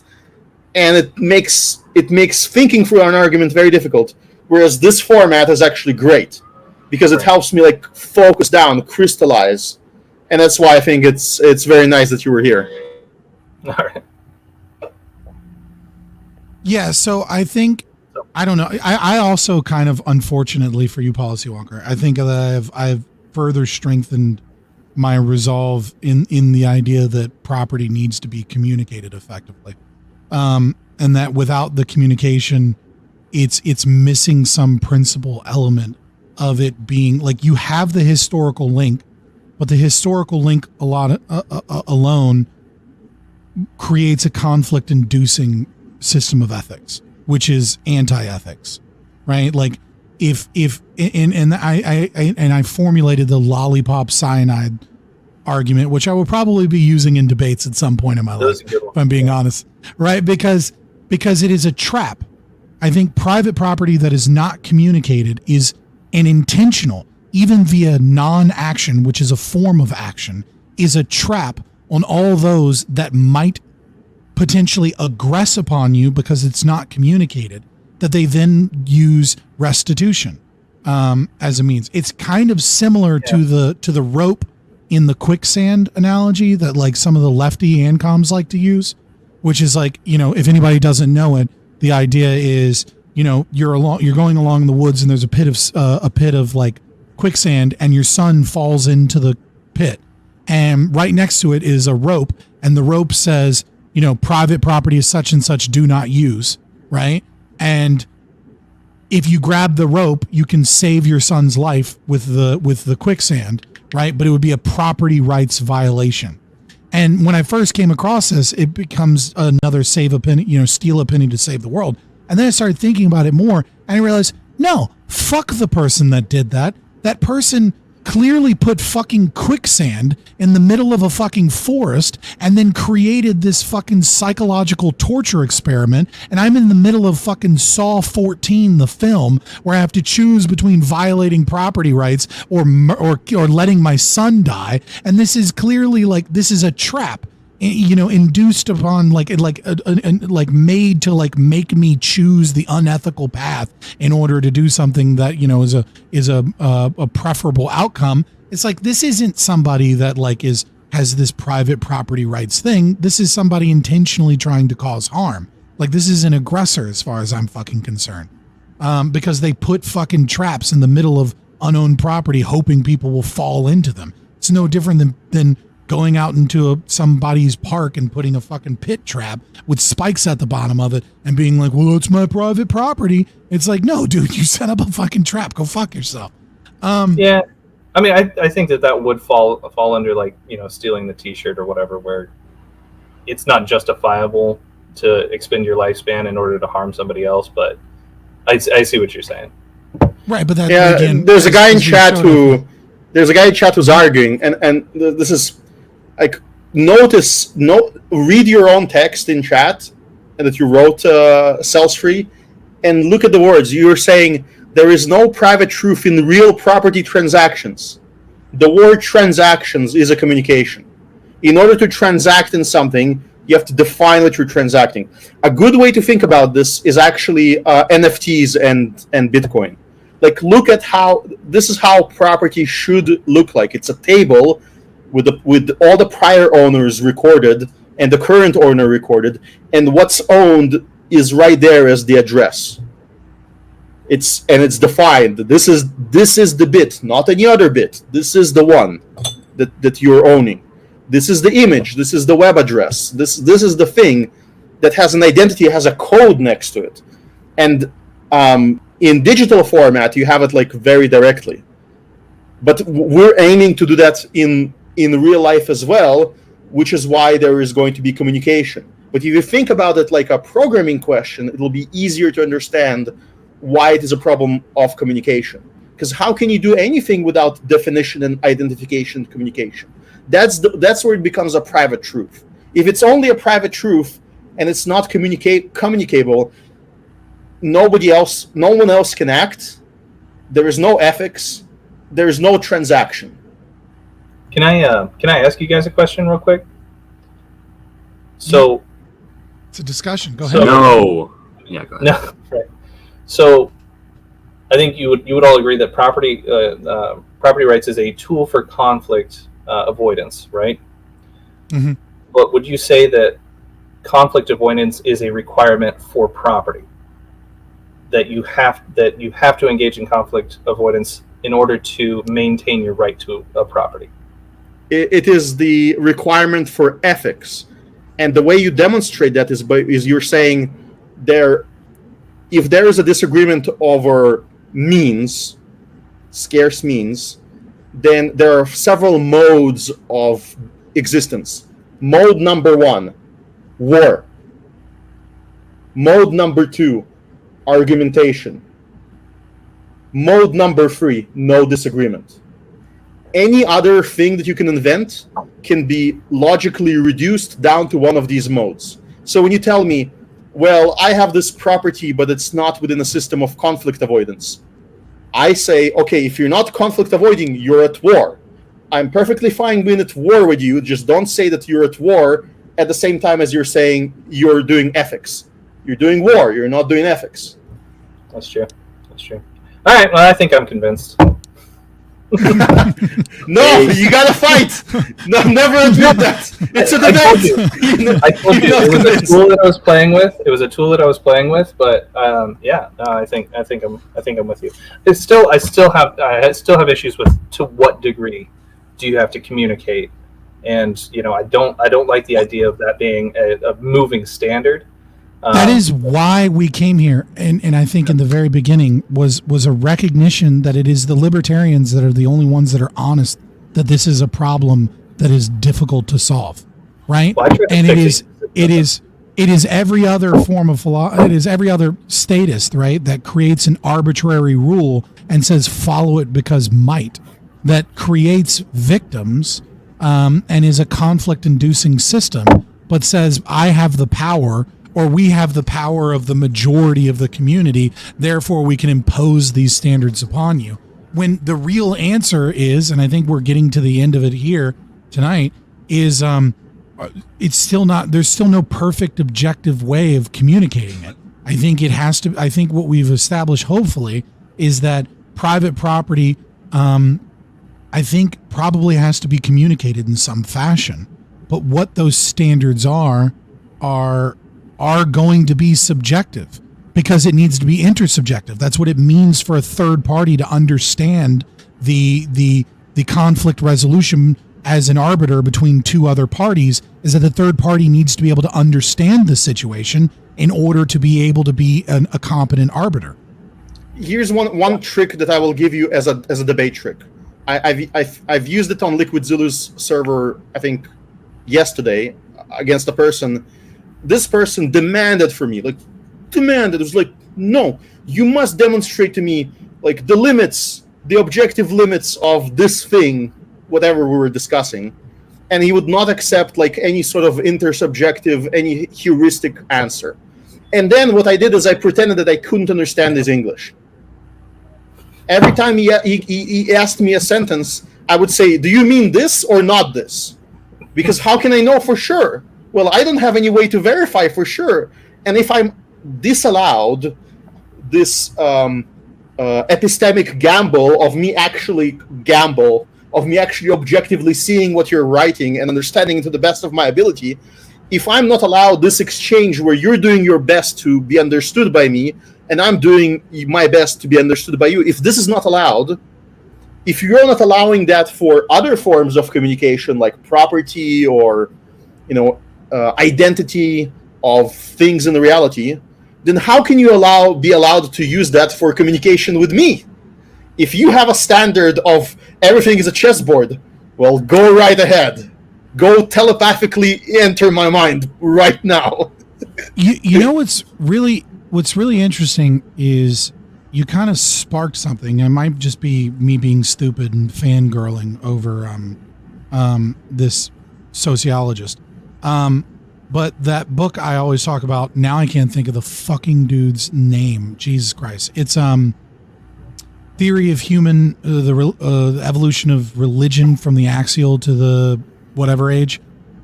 He makes this argument. Oh God, it's Robert something, I believe. If someone remembers in chat, help me out. He's a sociologist of religion. He unfortunately died before he could finish the second book. Stephen Sanderson, is that it? Yeah, Robert, and then we just change Robert to Stephen, and then we get Stephen Sanderson. No. Well, you said the religious evolution from the axial age, so I looked it up, and that's who popped up. It's not Stephen Sanderson. All right. I'll recognize the name when it comes up. But anyways, it's not important. In the book, he makes this argument that there's 4 kind of modes of experience and communication. The first one is more of a mode of experience than it is communication, but technically it's a way that we see and communicate and understand things.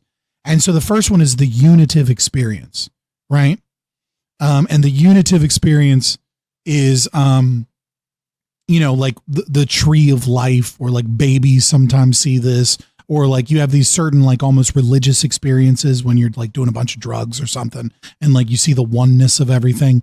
And then there is the symbolic. And so the symbolic representation, it's a lower mode of communication that you see in artwork, right? Where we're not quite able to communicate something in the next stage, which is narrative. So sometimes we put things via art that we can't quite communicate, but we can in a different way.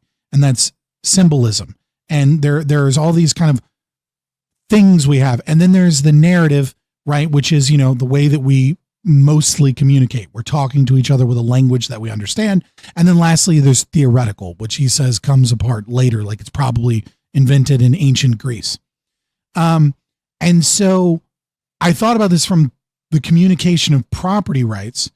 And I'm realizing now that why embordering is a superior form of communicating your property rights, is that it is more fundamental in our human understanding than the narrative form of communication, which is signage, because not everyone speaks that language. Not everyone understands that. People interpret it a little bit differently. Whereas the fence is a symbolic form of communication. The fence is a form of communication that says everything in here is mine, regardless of the language you speak. You don't, it doesn't matter what language you speak. It doesn't matter what culture you're from.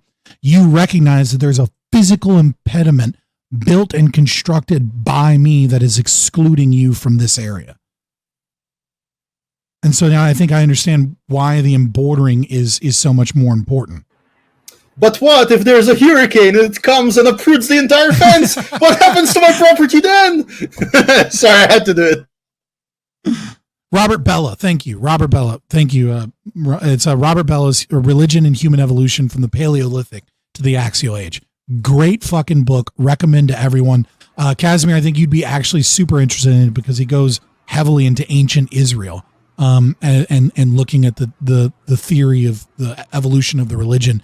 So where he talks a little bit about the storm god El, which is likely where Elohim comes from. He's the god of the seas and storms. Is likely the Abrahamic god that we all worship. Was originally Poseidon. I think sounds like a dangerous Gnostic. I'll read it perhaps, but I'll have to read it in the proper mode of objectivist ritual. I will be surrounded by pictures of Ayn Rand. Just industrial statues. Yes. I will be like with wings holding up steel globes. I will be reading this satanic test with like an Ayn Rand space marine, with Ayn Rand space marines surrounding me in case I become agnostic. He's an atheist, by the way. He just hates the way that atheists shit on like religion and just dismiss what we've learned and tries to like dissect and understand it. An atheist is not forbidden from becoming agnostic, as we've all learned for sure. from James Lindsay in recent history. All right, so if anybody has any closing stuff that they want to say, speak now or forever hold your peace. Everybody in chat, make sure you join the Discord because we're doing movie night right after this. We're going to watch, oh my God, I can't remember the comedian's name. Mark will put it in chat, but I want to let you guys speak. This is a little thing, but have you guys ever heard that argument about like mudslides? Like what happens if I build a house and then all the mud, or like I claim a spot of land, like I put a fence around land, and then all the mud that was in there kind of like flows out of it, or all the land shifts to some other area, but my fence is still in the position that it was in. What do I own? The mud that shifted or my fence? I think it solves the problem, because I think the answer is whatever's still in the fence, because you don't actually own the mud that left the area, if that makes sense. Which also solves river, ocean homesteading. Who cares if the water moves? That doesn't matter. What matters is what it looks like you own.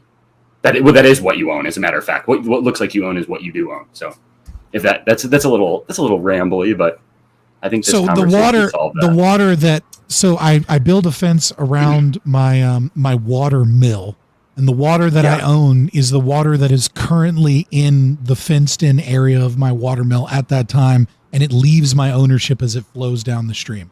Yeah, and new water comes into my possession. I'm in a constant state of abandonment and procuring of property as water moves through the property in which I have been bordered.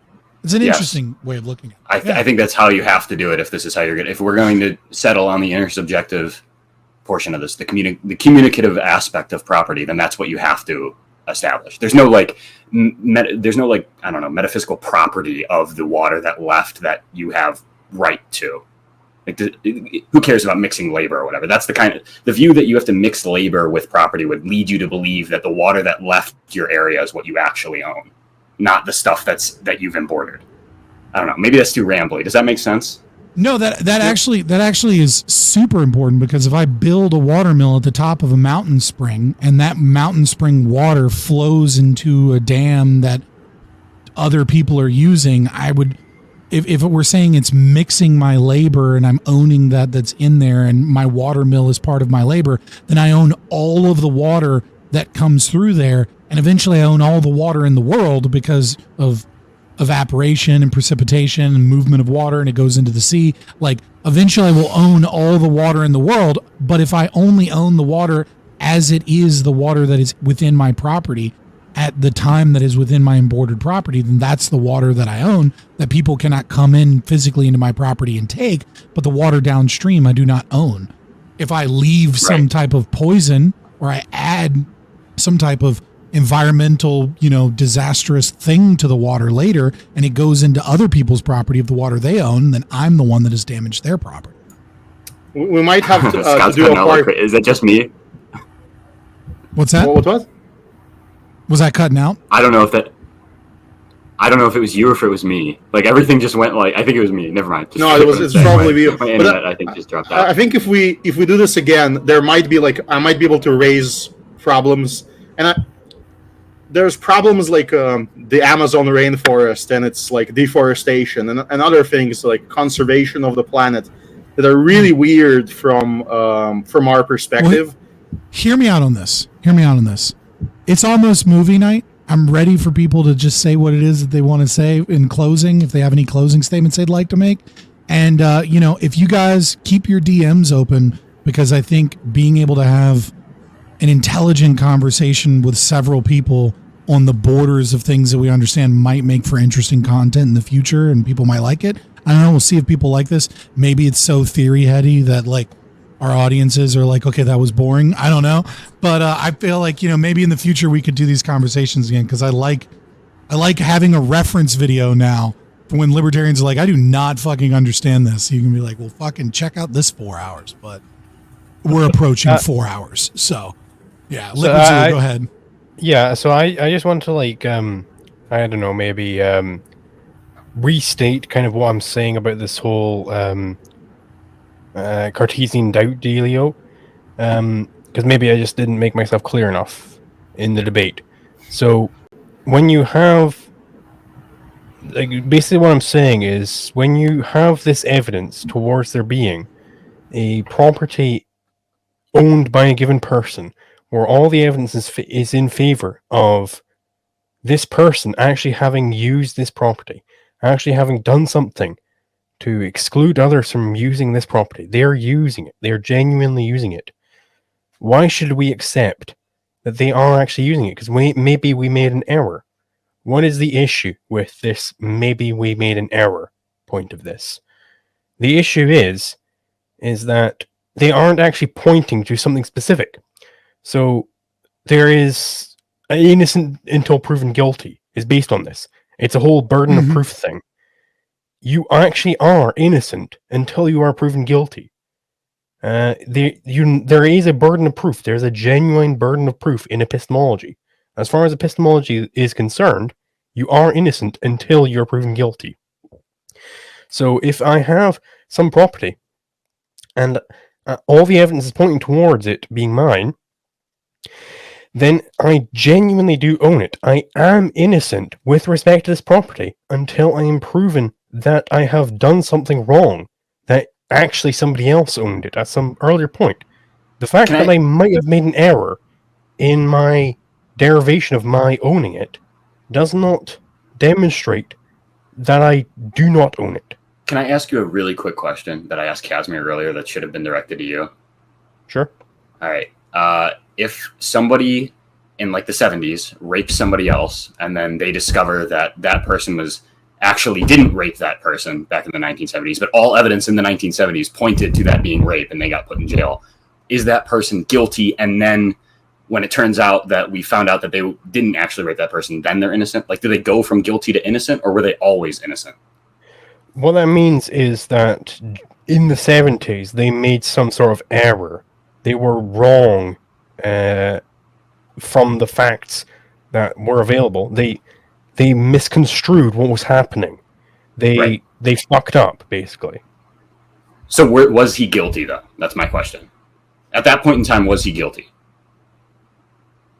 Yes, because given the evidence available, you could have figured out that he was guilty. Or not guilty. Not guilty, yes, sorry. Or the guy who is guilty, you could figure out. Okay, this is just confusing me more. We have to talk about this after. Yeah, we have to go line by line here. This is very dangerous. I don't buy that. I don't buy that at all, because I think that argument leads to the fact that it was literally impossible for them to have DNA evidence in the 1970s. And so by your definition, was it literally impossible though? It wasn't used. It wasn't used in court case until I want to say 1991 or 1992. Just table it. It might have been. It might have been. Table it. It's a very dangerous statement you made there, Scott. What he asked you is like a very sneaky question. He asked you not was it historically impossible. He asked you whether it was literally impossible. I'm not. Yeah, no. I'm not retarded. I know what he was doing. Right. Okay. Which is why I was clarifying that it might have been possible, but no one had any evidence to believe that it was possible. I love this intro. My last statement was I love this intro to property, and I clarified some things for myself, which was important. Mm-hmm. So I'm more confident with doing content on it because this exchange occurred. Rumble seemed to like it. The Libertarian Nerds came out tonight, so I mean, we'll see how it does on LiquidZulus. Yep. Yeah, I'll probably be taking clips out of it. I'm not gonna it feels lazy to just re-upload the whole thing. I'm gonna be taking clips. Yeah, do whatever you man. It's fucking. There's no IP here, boys. I know there's no IP, but it's just lazy if I just re-upload. Hey, here's the whole thing, and I'm re-uploading it. It's just you're gonna put some effort in, bro. You're gonna take a word from each of us that says Zulu is amazing. Just repeat it I don't need to do that anymore. Oh, that's true. I just said it. Shit. It's over. You're going to lose a lot of rep if you clip the penny part where I made the momentary concession.